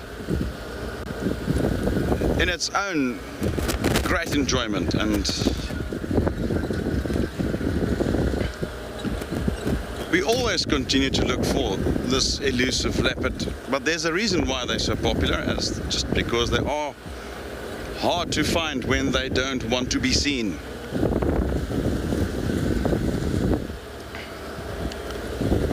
But it shouldn't distract from just enjoying this for what it is, Africa, and specifically the bush in the Lowveld here at Djuma in the Sabi sands.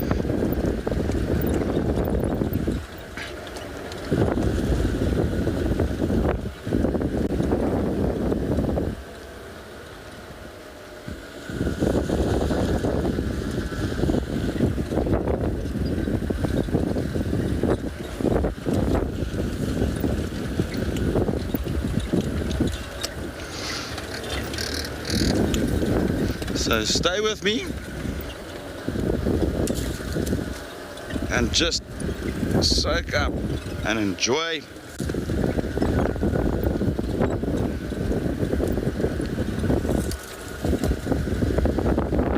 this wonderful. You could join me in this lovely experience.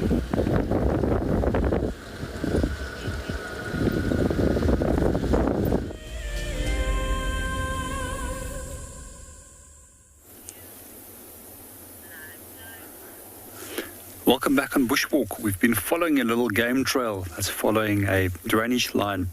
And what we found is the tracks of a leopard that came all the way down this little footpath. And I followed it right up here to this magic quarry. And here we can find the footprint. It's got a very neat as well as symmetrical footprint compared to lion, which has generally got an asymmetric footprint, which means that the back end of the footpad is slightly slanted. And here, typical of a cat, we can see 1, 2, 3 little lobes that's forming the pad and the toes right over here. It looks potentially like a young male or female. However, I can't clearly see the toes.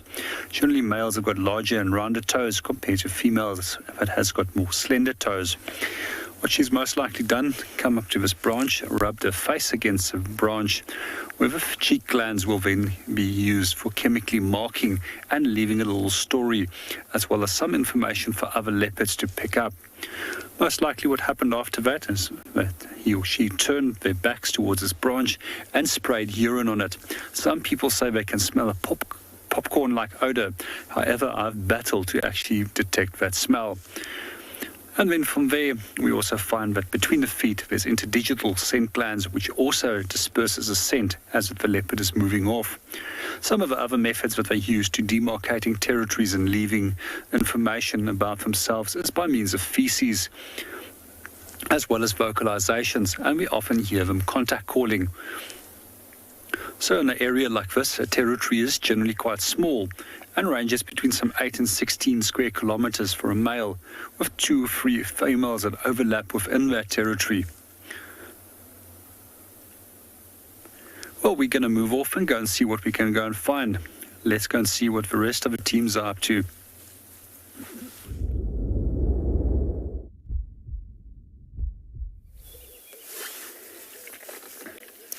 Good morning again from andBeyond Phinda, and this pride of lions has started to move. We can just see the cubs walking away there in the distance, but we have a bit of a roadblock here in front of us. These 2 lionesses have just settled down, and they've just been sort of bringing up the rear. If we listen, there's a little troop of monkeys in the trees off to the right-hand side, which have spotted the lions and are quite loudly complaining at their presence. If we hadn't already seen these lions, those monkeys would have been a very useful tool to finding them. A lot of the prey animals, from antelope to monkeys, baboons, they'll all alarm when they either see or smell a predator. So it's always worth checking out. Things like giraffe wouldn't alarm, but they would stare and often focus on one spot. But these monkeys are very vocal this morning about these lions. But the lions don't look too fazed about it, eh? In this cool weather, they've been quite feisty, playing around and running up and down a bit. But now we're stuck in a little bit of a roadblock. Once they get up and follow, which they should in a bit, then we'll be able to rejoin the rest, hopefully. But this one closest to us, this is one of the younger lionesses.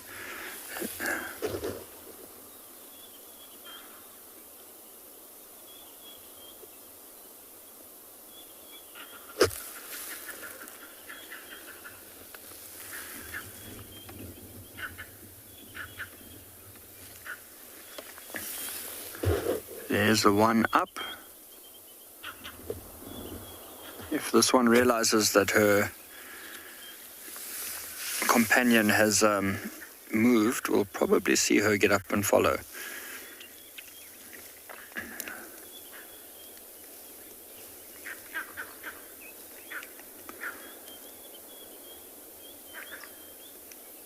Walking along slowly. You can still hear those monkeys calling, but those monkeys sound like they're a little bit further now.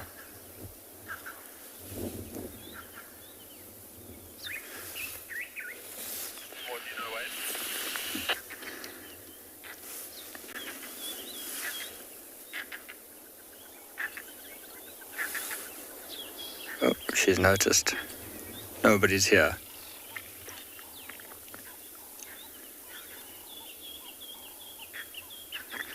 This is the same lioness that ran off. Oh, some birds flying across here, some helmet shrikes just flew in front of the camera. This is the one who was sitting on the ridge when we first saw them. And she's the one that got a fright from the ponchos that were on the vehicle.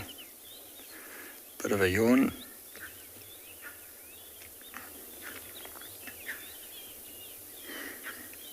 Surely she'll get up now. If you look on the belly and the legs, you can still see those faint spots that lion cubs have when they're young. Oh, another yawn.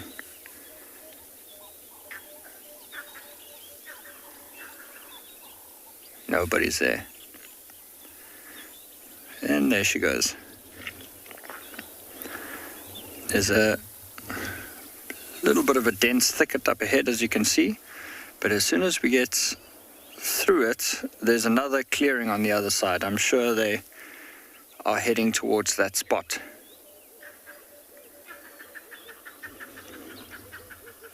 I think these monkeys have seen this one again now, because now they're calling back this side.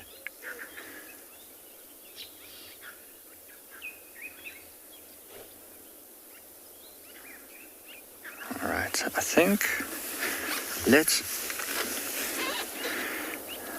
we're going to try and see if we can reposition and get a nice view of the rest of the pride.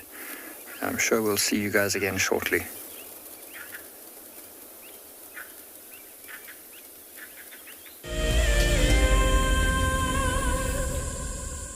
The Masai Mara in Kenya is an iconic wilderness filled with life.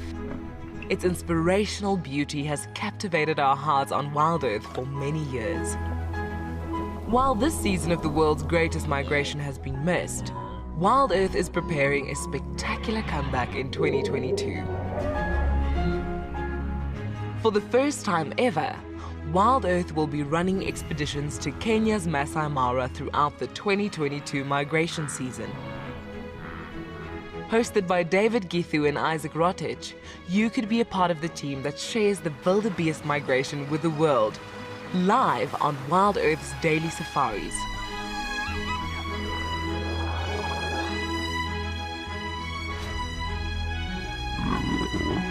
If you're interested, then head over to our website to find out more.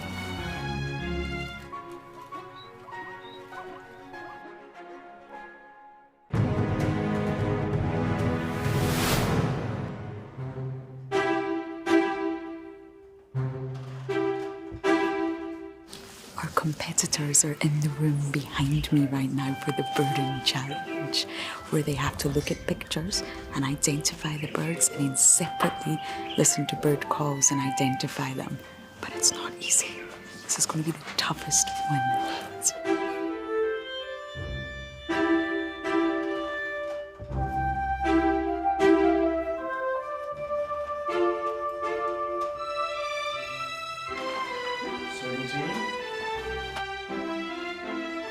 Here we have the previous year's winners. You can see they're trying to see if they can remember all the answers, and look at them taking a sneak peek.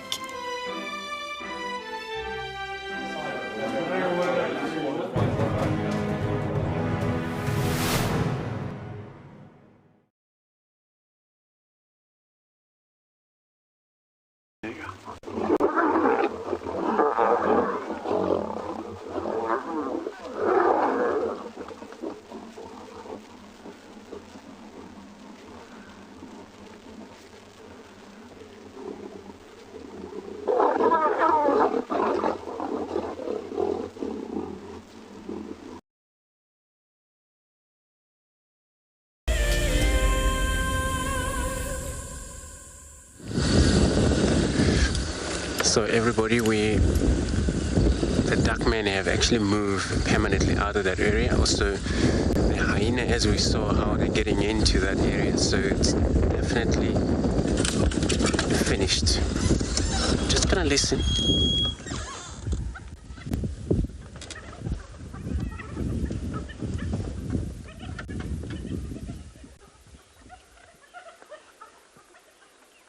So they're still running around into this bush, but difficult to keep up with them because there's one still at a bone, so 3 of them are after that one. So that's why you hear a lot of these noises they're making. But Duckman maybe looks like he's going to pop out the Galago pen. So I'm driving around in that area to see if maybe he's already there. Perhaps this is where the pride have gone back to the south into Djuma.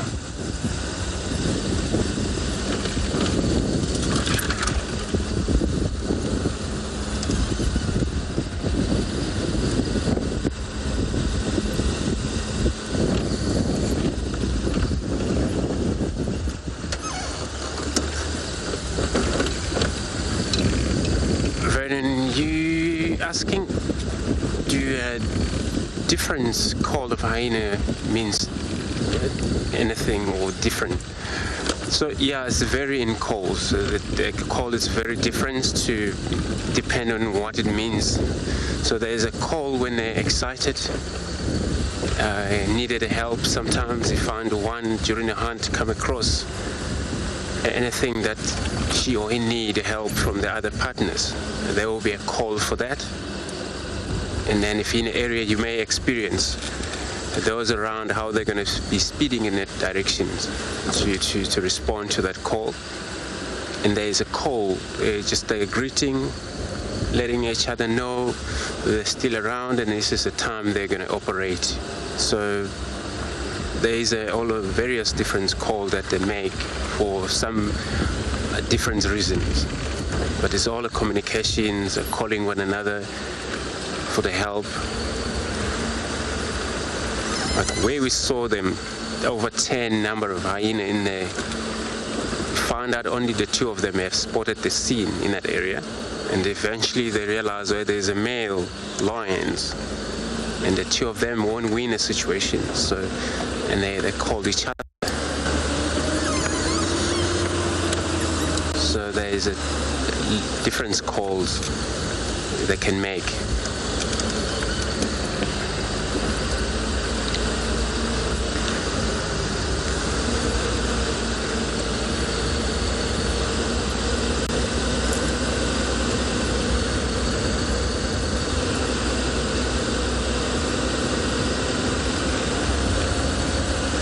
So what we hear back there when we were listening to all of the giggling kind of a sound, this is when now one has most meat or bone that perhaps won't be interested on sharing with anybody. So those are behind. These are the one now begging for getting a little bit of a piece of bone from their partners. So that's why I hear a lot of that very much interesting sound they were making back there.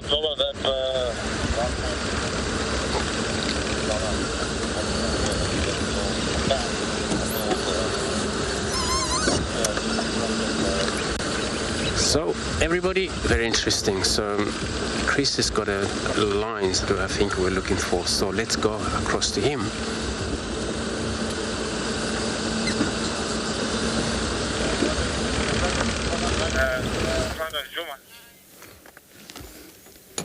Can you believe it? As I mentioned earlier this morning, you never know what to expect. Now, we know Andrew was still with the area where we saw this handsome fellow yesterday. And now, look at this. We're trying to find leopard, and in fact, Darren and I were just discussing this. We just heard hyenas in this area going crazy, and we then left the waterhole where we were. We're actually waiting to hopefully get some birds, and then suddenly, as we got through the dip, right there, here he is, the big guy.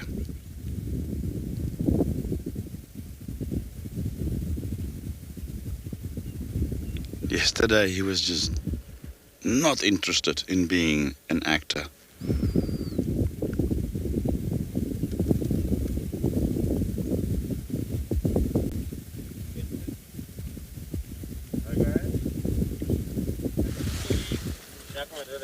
monitoring there at the local fan, if you can have that area.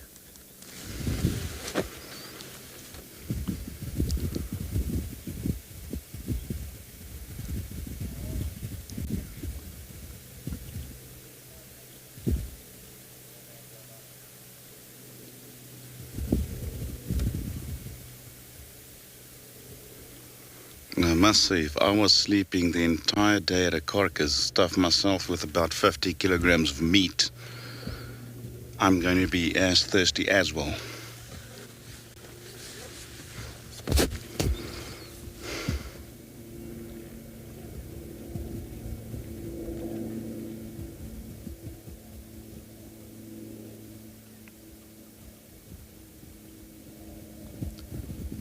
And I thought about it this morning. Last night I heard him roar, well, I'm assuming it's him, very close to where we stay, close to camp. And this morning I thought perhaps I should maybe look for some tracks, and I decided rather to have you join me look for a leopard. But, well, we'll take this any day.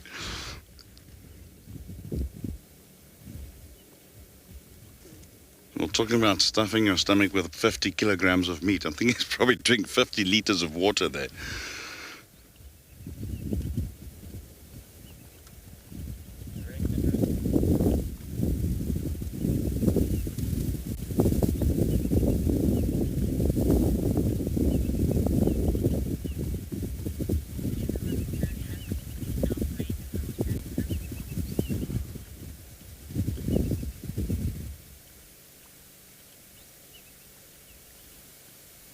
It is nice to see him just being active. From what I've gathered from our fans and my colleagues is that he's apparently quite a lazy fellow.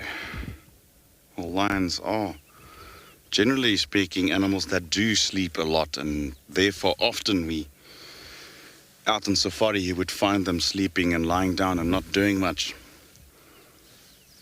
And so therefore I'm thrilled that you could join me with him just doing something today.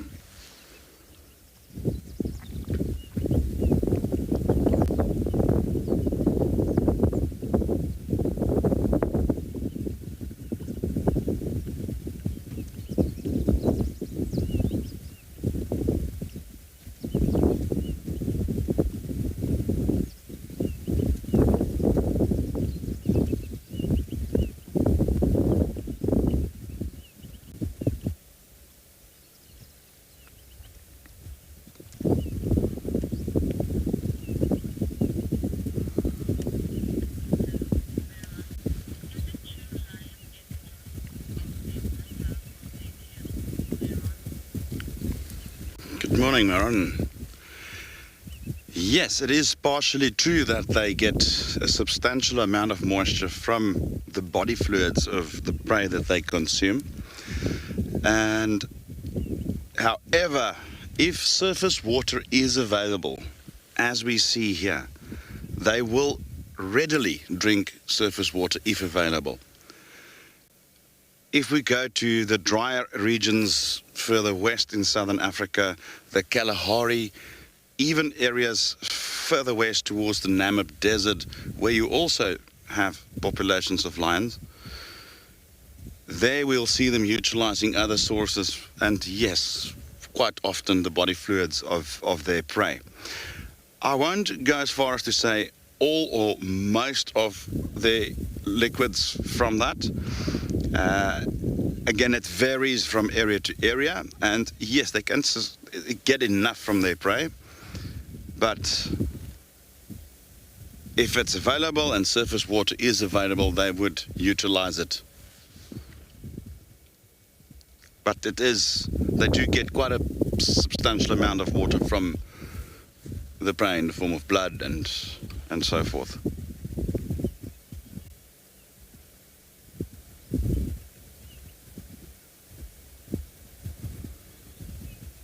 Fantastic specimen.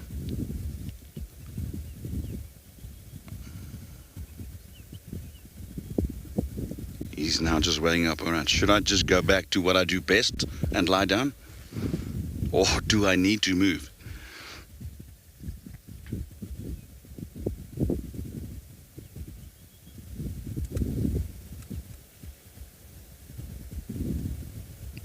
Majestic, isn't he?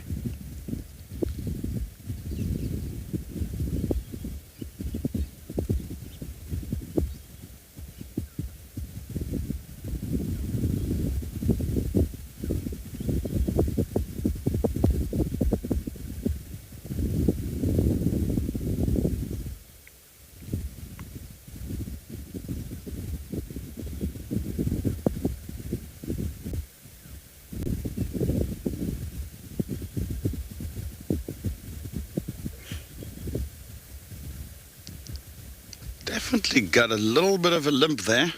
It seems like his right front foot seems to be a little tender.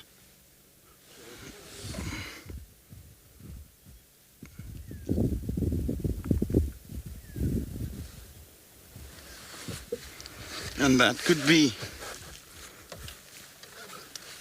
it's very likely, while I was trying to keep the ladies and the youngsters at bay at that carcass yesterday, or during the night and possibly even this morning, that he got bitten. And you can see it is slightly swollen at the wrist, if I can put it that way. At times it could even be a thorn or something like that. I mean, it does happen.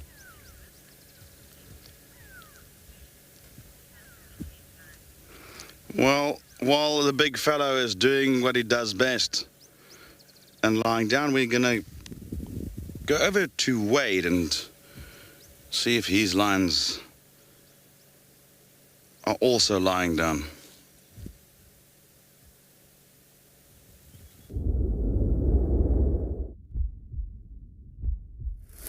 Good morning. We've found these lions again. They crossed through quite a dense thicket and they've popped out the other side, just here in the open area.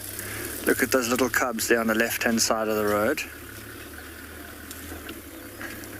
It is so cute. One of the other vehicles has come to join us, guests enjoying the sights here. Still steadily moving. As they've been driving along, or as we've been driving here, they've been running up and down. Look at these little cubs. You can see just how small they still are compared to the adults. Only about 9 or 10 months old at this stage. So, still have a long way to go till they reach maturity. You see that sort of sea of yellow on their right hand side? These are flowers known as curry bush. And look at that lioness is sniffing at them there. This time of the morning they have the most incredible smell of curry in the air. And it's quite an amazing thing, because if you crush the leaves and the flowers and, you know, sort of take a smell, you won't get that scent. It's only early mornings, late afternoons, and especially when it's wet, you know, after dew or a bit of rain, that there's a strong curry smell in the air. Look at that. And these sections of the grasslands have a lot of them. They are naturally found here, so it is a nice thing to see this time of year, all these yellow flowers. Trotting now to catch up with the others. Let's reposition and see if we can keep up with them.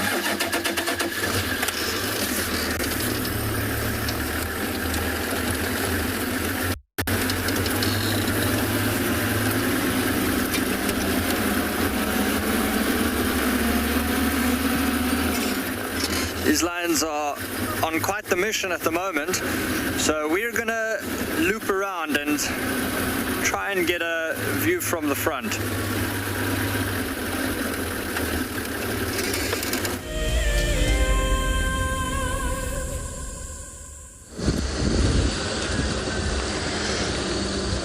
So we on a search again, everybody. I'm going to be bumbling around in search for perhaps other pride, Talamati pride, because the duckman is on his own there. We're not sure where the pride is. So it's Chris with him. And then I'm going to be checking. If we find a leopard, that will be also great. So this is what I'll be looking for from now on. May check a little bit of the watering hole as well, because it's getting slightly warm. Animals are more likely to drink.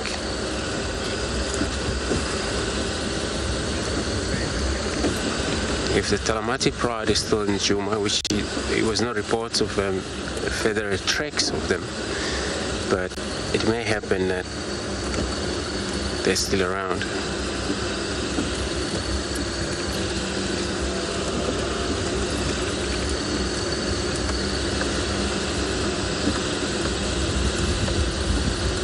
It's so cool of duckman that he actually decided to come drink at the Galago Pan. The nearest water hole for him there was a Tamboti Dam, so maybe the bride had come into Djuma. He might be maybe behind this bride.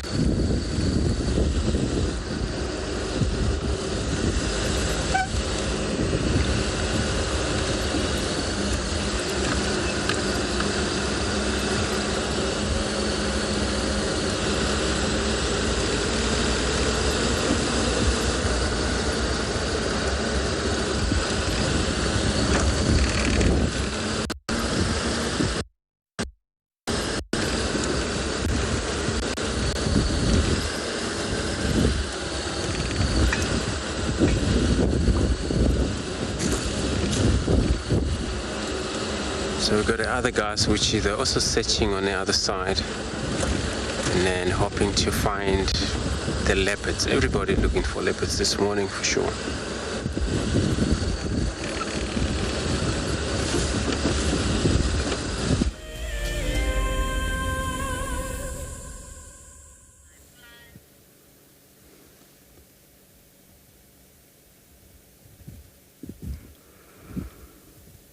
Quite a number of comments coming through there that he broke his foot a few years ago and it never healed properly. Thank you for that information, guys. Now I know as well.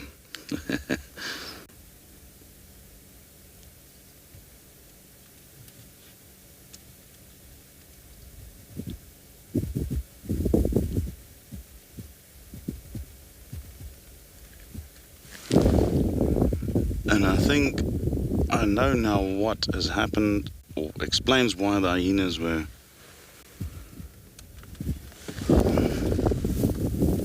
going crazy. Because one just arrived here.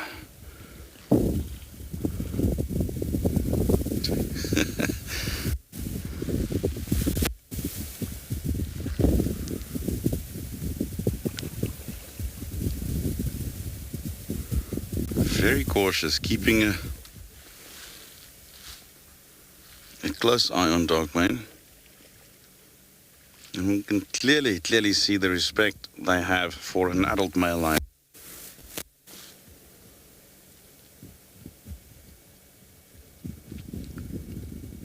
And he's decided, no, this is a little bit out of my comfort zone. I'll have my bath a little later.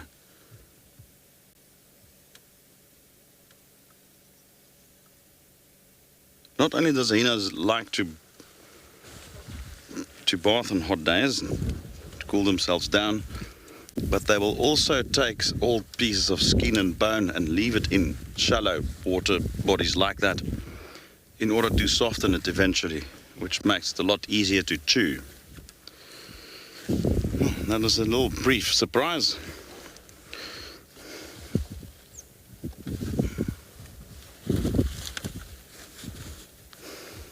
Quite funny how he went into the water and then realized, oh my goodness, now there's a 200 kilogram male lion 20 meters from me and decided, no, this is not for me. I'll go and find another waterhole.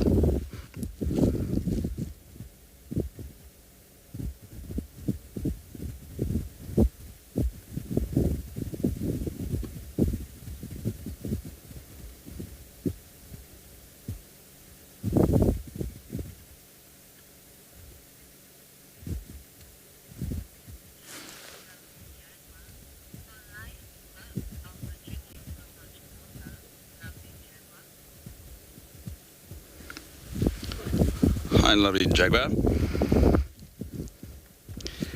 That is a very, very interesting question, and there's a time in a safari guide's life where you do not have an answer. I honestly don't know. I have personally never witnessed a lion do that. So, I'd happily go and research this for you, and hopefully at this afternoon show, if you are present, I'd be able to give you an answer on that, whether they do that. I've just personally never witnessed or heard lions do that. Not saying that they don't, I'm just never really witnessed it. But it surely would be extremely funny if that would happen. It would be an extremely comical moment. I can only imagine. But, like I said, I am going to do a little research before this afternoon, and if you join me again this afternoon, I hopefully would be able to give you a more educated answer on that.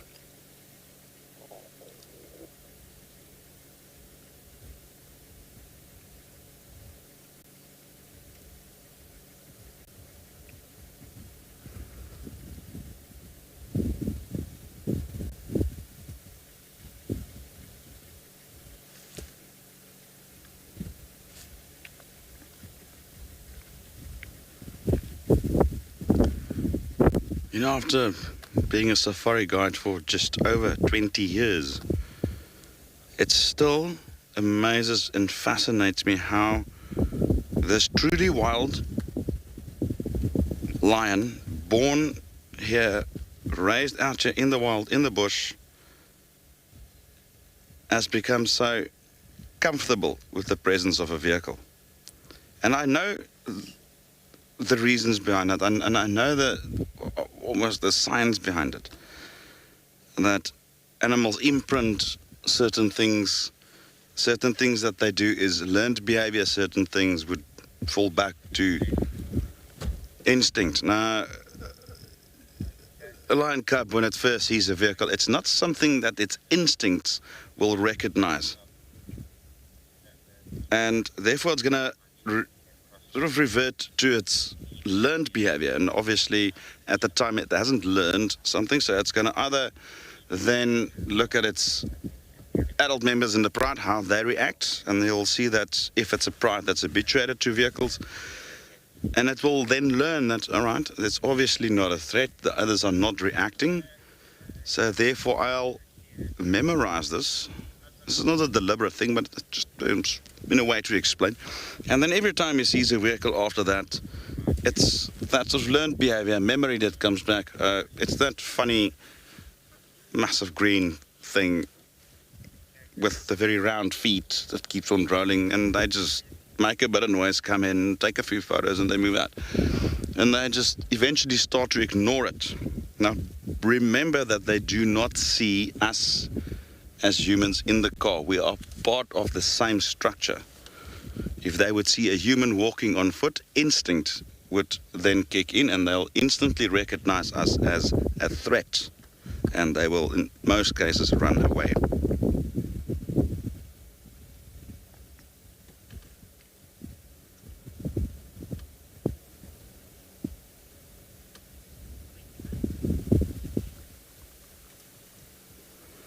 We're going to remain here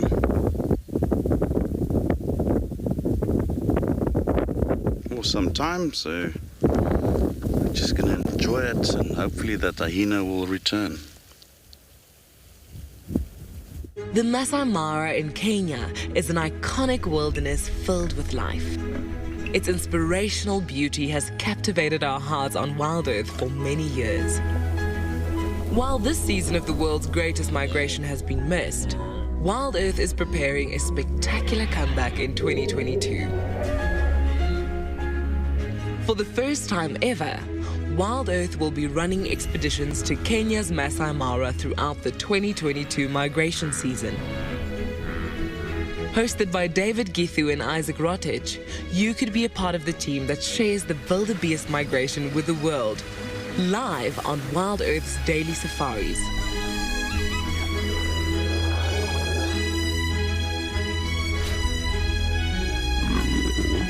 If you're interested, then head over to our website to find out more.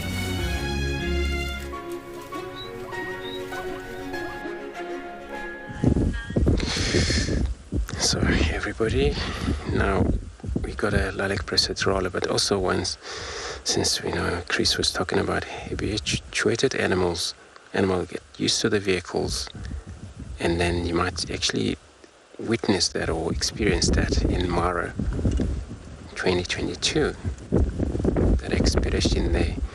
So this is how you were able to experience how animals that sometimes get close to the car, or those may sometimes participate on getting across those rivers, and they would cross while all the vehicles around them, since the vehicle is not actually a threat for them. So we're sitting here, it's actually a little wind is picking up, but the lilac-breasted rollet's on its hunt. You got a lilac-breasted roller pretty much everywhere in Mara. There you would have them. Such a pretty bird. All it's got, it's all the different colors, about 7 colored he's got.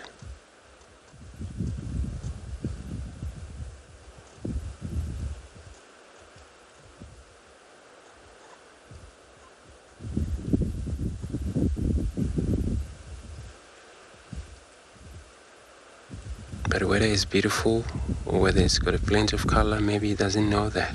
But he's such a beautiful bird. Trying to balance due to wind. They have an incredible eyesight. From that far, we're able to spot any movement on the ground, such as an insect. Not a lot of centipedes and things like that this time of year. But if it happens, there is one crawling about or moving about, it will be taken up.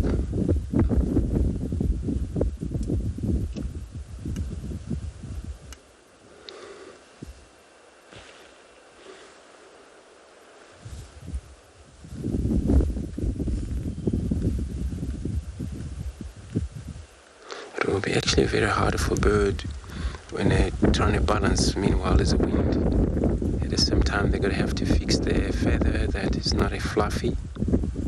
Where in case it's so cool that now it's not very cold, so it's just a standard wind that is actually blowing up. It's the maximum. So we're heading down to Treehouse Dam, sit around, hopefully for anything we're going to find. Cat's pets. We're going to leave lilac-breasted roller on its search for early breakfast this morning. So all of them animals, they have to exercise these hunting methods of theirs.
the best part about being a guide is being able to live out in Africa's wild places and being able to share that with people. Of all the challenges, for me, the one that I'm probably the most comfortable with is the game drive. I think that's what I do most days, so that would probably be what I feel like I'd do the best at.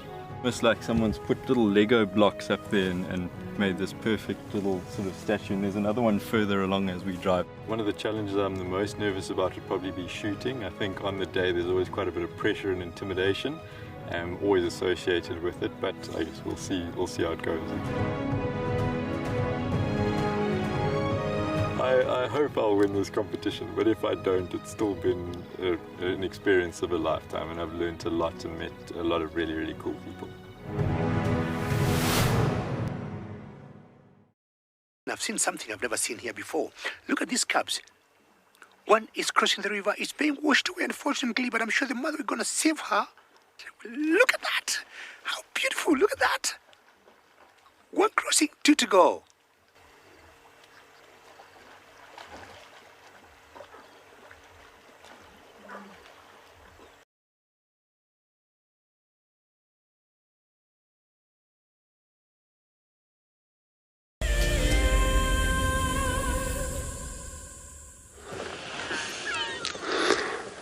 So we have arrived here. Well, we were not far away from where we saw that the lilac breasted roller. So we have arrived at the dam here. So this is actually so cool of antelope trying to drink, and then it's also perfect timing for them. This is the time they may drink most of their prey species. But you see how they're carefully checking around before they can take that drink.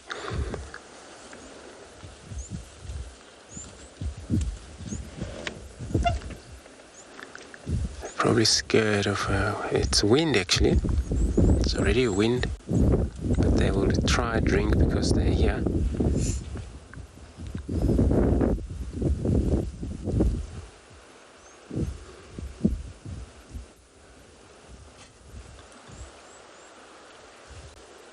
Just a small herd.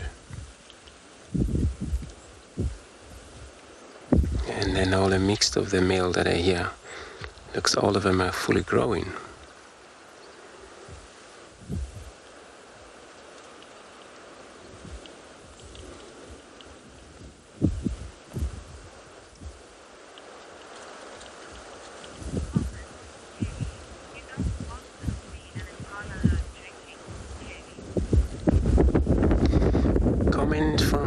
Saying that not often that you see Impala drinking. You're very right, you don't actually come across them drink, which is so nice seeing them now all gathering around here trying to take a drink. But you see how they're not too sure every time they touch the water. And make sure, because a lot of times there's so much happening during a drink. They get stalked from the back side, drove into the water. Then I have a chance that way, then they may be cornered.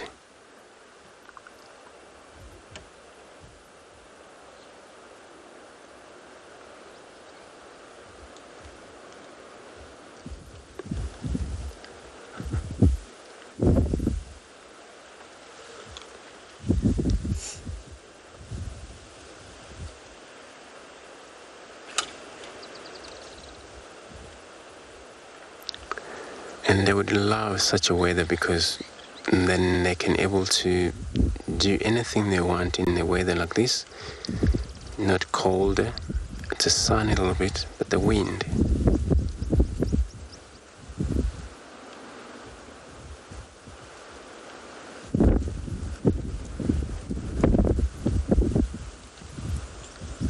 But they're in such a high rim like this. They may worry too much about wind, but since they congregated, they were able to help each other look out.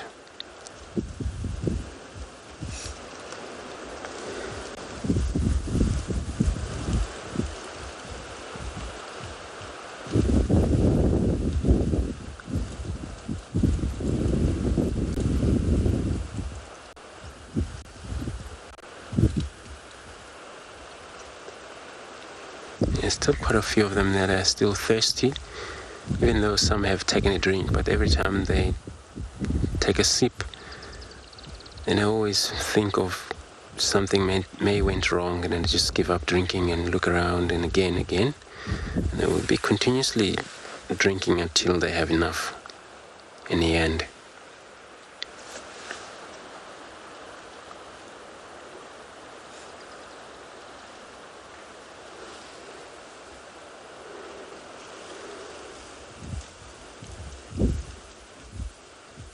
Oops, as you can see, even his male is a little bit of a scared, but he's not giving up yet.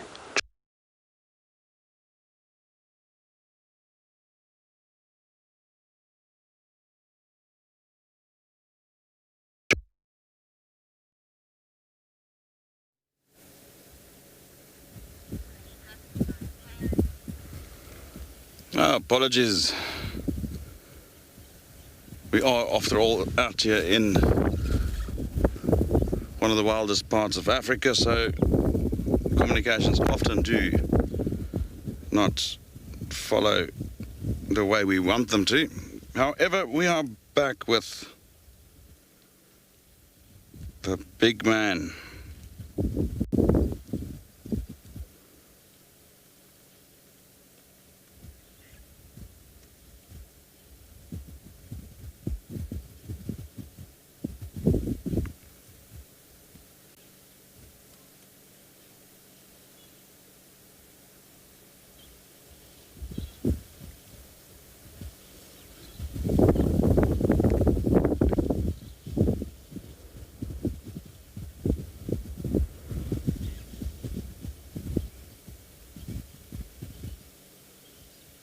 Interesting how injuries like that, which cripples the animal, eventually heals, even though it didn't heal the way it should in terms of back to total normal function. But I mean, he's not in bad shape. I mean, he's in fact in very good shape for a male lion. And that's a testimony to the hunting skills of the females in the area. Male lions in general don't do much hunting. It's not entirely true that they don't do any hunting. It's just they are somewhat slower than the females. They are larger and therefore less maneuverable, less agile, and that mane as well makes them stand out. So they're also much more visible.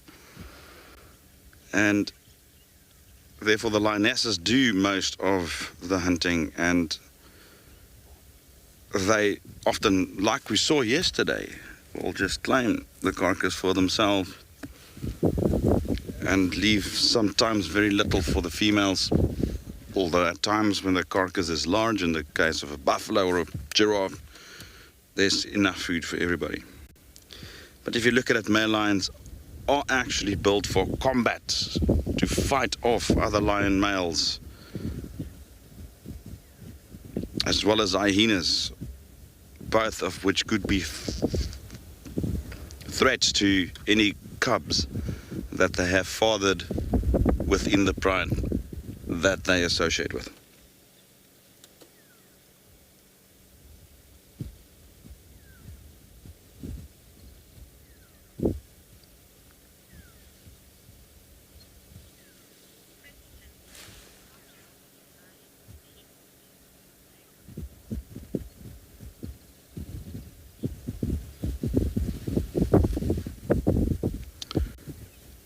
Hi, Greg.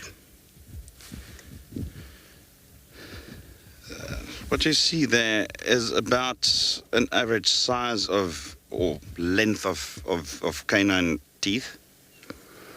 It's, to put it in perspective, if you've never actually seen it in real life, at their peak, a male lion's canines could probably reach a length of approximately about 4 centimeters that protrudes. His will be worn down a little bit since he's definitely not a young boy anymore. In fact, I want to ask our viewers a little trivia question. Which other animal that is found here will have longer canines than a lion? And it's an animal that occurs right here as well, and throughout most of sub-Saharan Africa.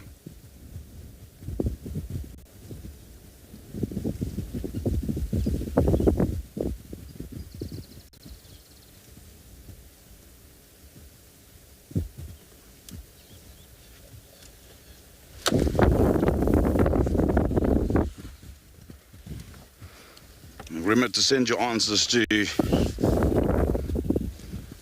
Twitter,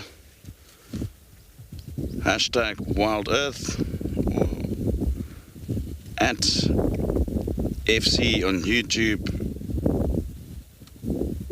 or register on the live website and submit your questions there, or your answers rather.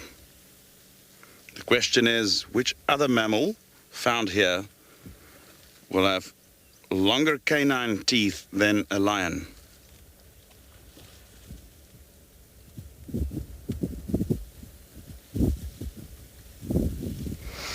While we wait for answers, this hyena's attempting to put a piece of, it looks like a leg of something, into the water, and they often do that for it to soften. I think I have mentioned it earlier.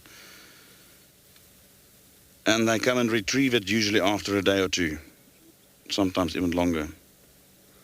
Much like your dog at home that will burrow its a piece of bone that you've given it. It's very much the same principle.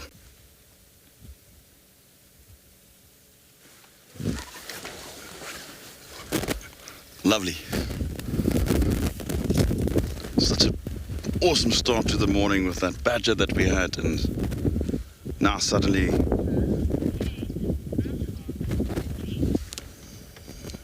now we have the lion as well, and hyena.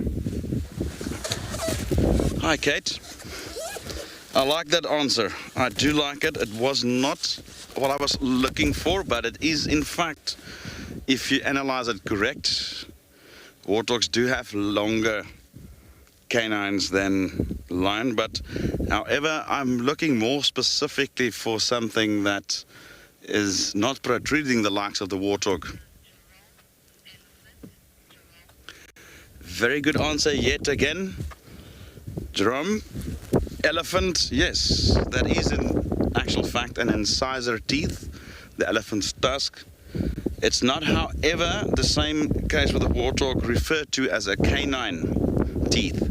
It is an incisor, and remember, canine teeth is also incisors. I'm going to give you a bit of a hint. Thank you. Those were very, very, very thoughtful answers, and I haven't actually taken that angle on that question.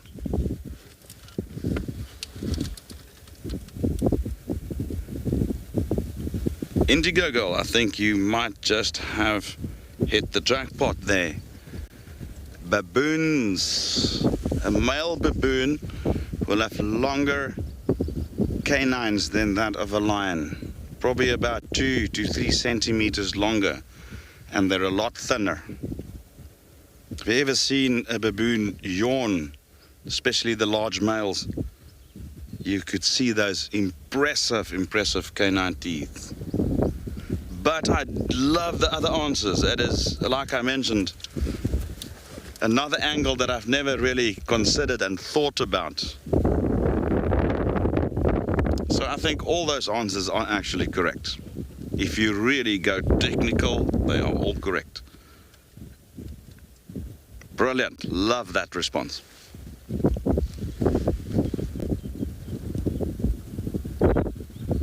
Just shows you.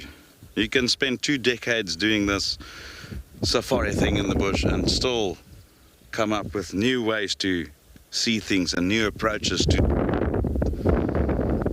things you've never really put a lot of thought into. Thank you.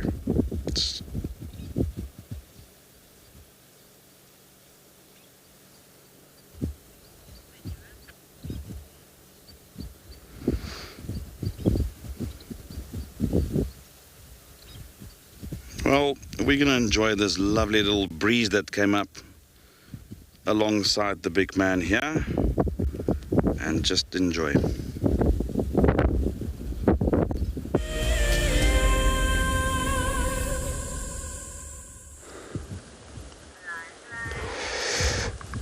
So we're on a bumble, but it's so cool, we actually get to the high points.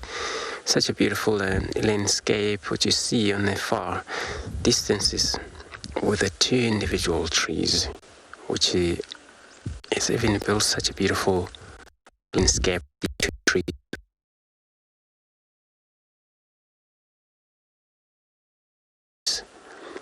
So now, if you look in the distance, you may see a little bit of a smoky, on the level of the tree on the far side. It's just because of the wind that has already picked it up. So if this wind pick up and non-stop, there's a chance that maybe later on the cloud may build up. It's not also always that we also receive wind from the north to the south, which that is only depend on the pressure of the colder front, but usually we would receive the wind from the south to the north, and that's where we ensure that definitely that's going to bring heavy clouds. So maybe a wind like this is going to be carry on unless we maybe change then blow back to the north from that directions. This is where we would, because the ocean is not far in it. Maputo area, slightly east of us. But it's blowing very strong than it was when we had the dam there. So now it's pushing too much. Perhaps it's going to be slightly different in the weather during the day. But if the sky is still open, that won't affect any animal to be mobile about.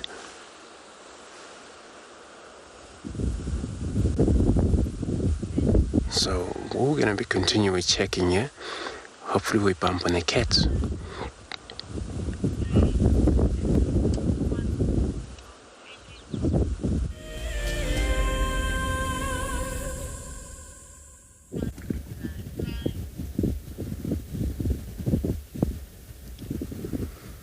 Just love those eyes. As intimidating as they are, it's just, they pierce through you when they look at you. Now, there we go. I wanted to say that if you look underneath the eye, those bottom eyelids seems to be painted white or lighter colored. And that has got to do with assisting with night vision. Now we know cats in general have extremely good night vision. And the reason for that is, I'm not going to go into too much technical detail, but the eye is structured in such a way to assist with that. The retina is much denser, packed with rods, which is the light sensitive cells that are very good for night vision. The white under the eye also helps reflect other sources of light at night, like moon, starlight, and so forth. Ambient light that's left from a sunset or sunrise into the eye as well, and that assists with night vision. They could very likely see better at night than we as humans can see in daytime.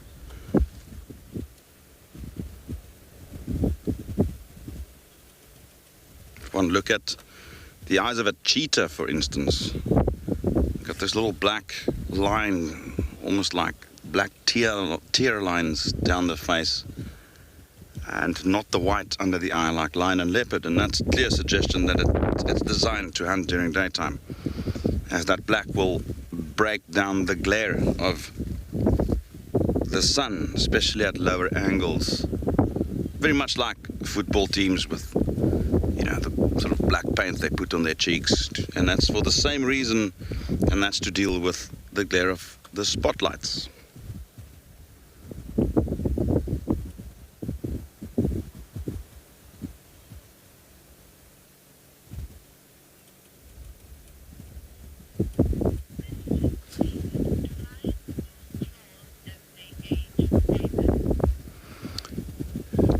Hi David.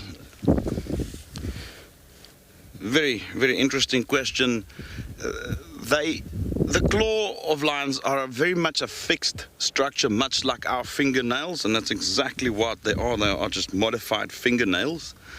And very much like ours, if a claw is ripped away from the nail bed, that is gone for life. If it just merely breaks in the middle, it will still regrow, very much like our fingernails.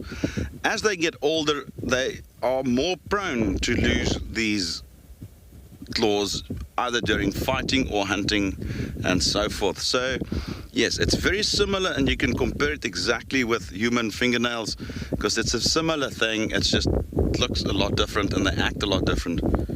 But, yeah, if it's damaged to that extent where it's either ripped out of the toe and the nail bed is damaged, it will not regrow. Very nice question.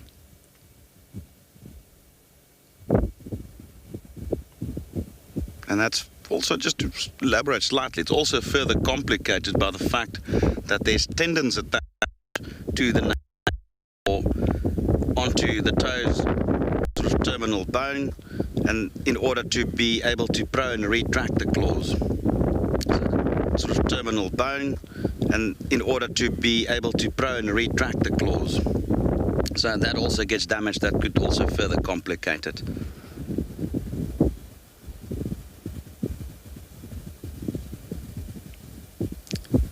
Now, while I was busy answering that question, I just noted he was looking, it appeared to be in our direction, but it's not. And I think it might just be another hyena that is just trying to come and stash another bone in the waterhole.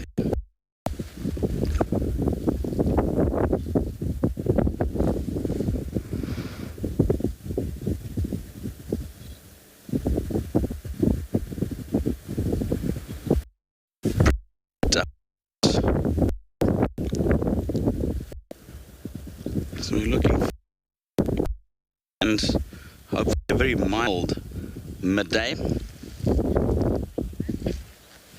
and hopefully afternoon as well.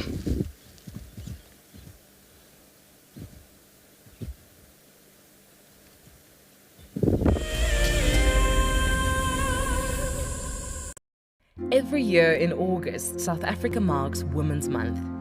WildEarth would like to acknowledge and thank all the amazing females who have worked tirelessly to share our nature with the world.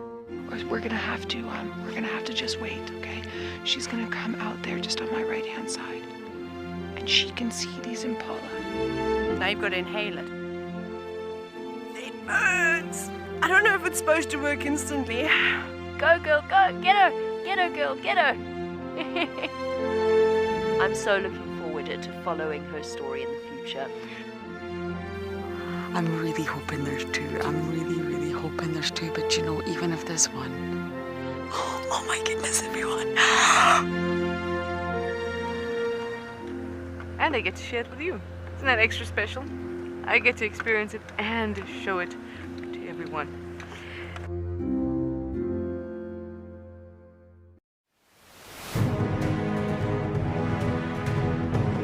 Guiding as an industry has become, over time, more and more professional and more recognized as a profession rather than just a hobby. And so to be recognized for that professionality is really kind of it's humbling, really, to be able to say that.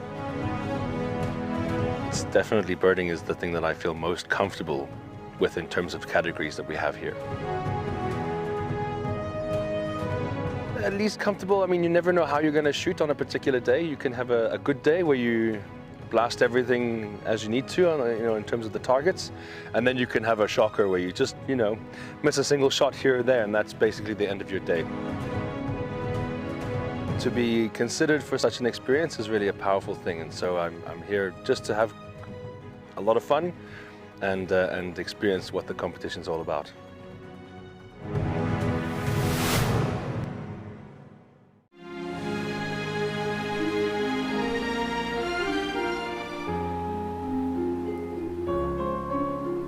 You are cheeky. That was a brave decision. Amber Eyes is... Oh. That is so magic. That was absolutely wonderful. Amber Eyes just gave that cub an enormous hug. Expect the unexpected here on WildEarth.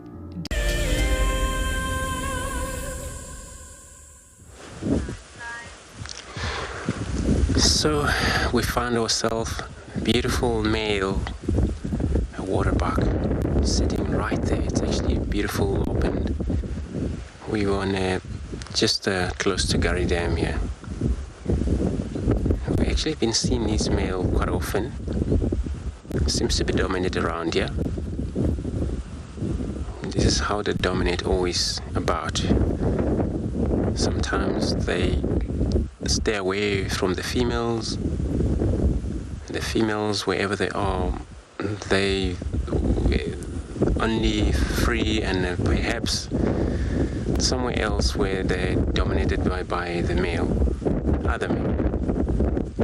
But sometimes they can fight for that dominant. Challenges actually always take place for such animals like that.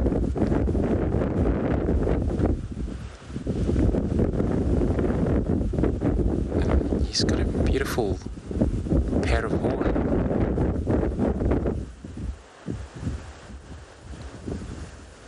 So we talk about wind that it has actually picked it up a little bit, which is even far too much.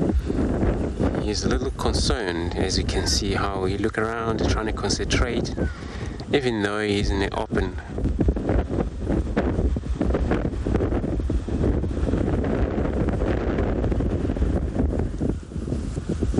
And then he will be concentrating all day long.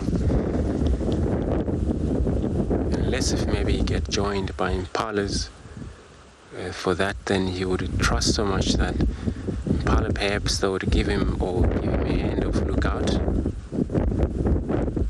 Since all of these species they get hunted by the same predators, which would be lions, packs of dogs. Big male leopard would try a bull. The waterbuck. They may even kill it, but maybe hardly to actually put it up on top of the tree.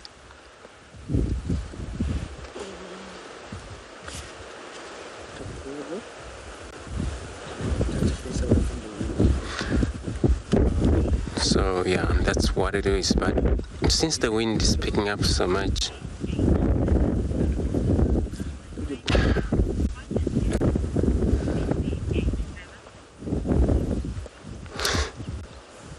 this is age 7. Can you repeat that question again?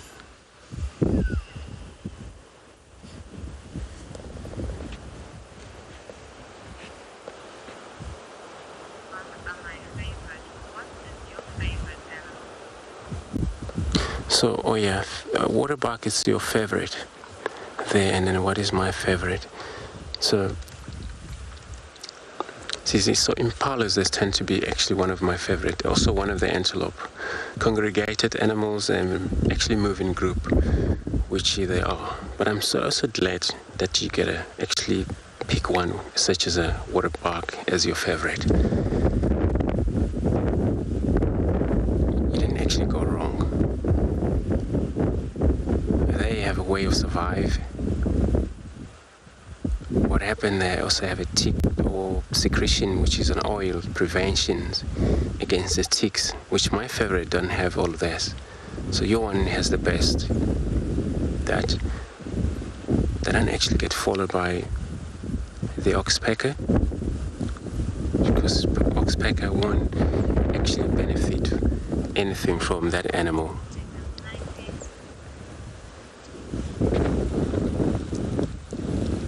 But perhaps he get joined by the female wherever they are,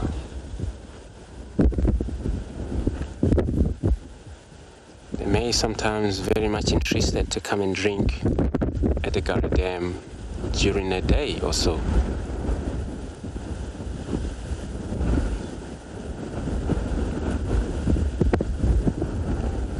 I'm also still wondering where the Talamati would have gone from there, because if they came this way and it happens they're around, maybe he would be hunted at this waterpark by them.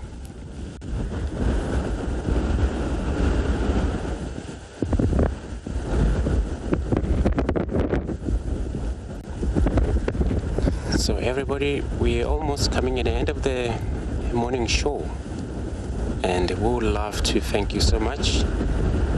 And then it was such a privilege to have you all on board this morning, all of the sighting of hyenas and the male lions feeding. Hopefully this afternoon it's going to be great. So for now, goodbye. We'll see you this afternoon. Stay safe.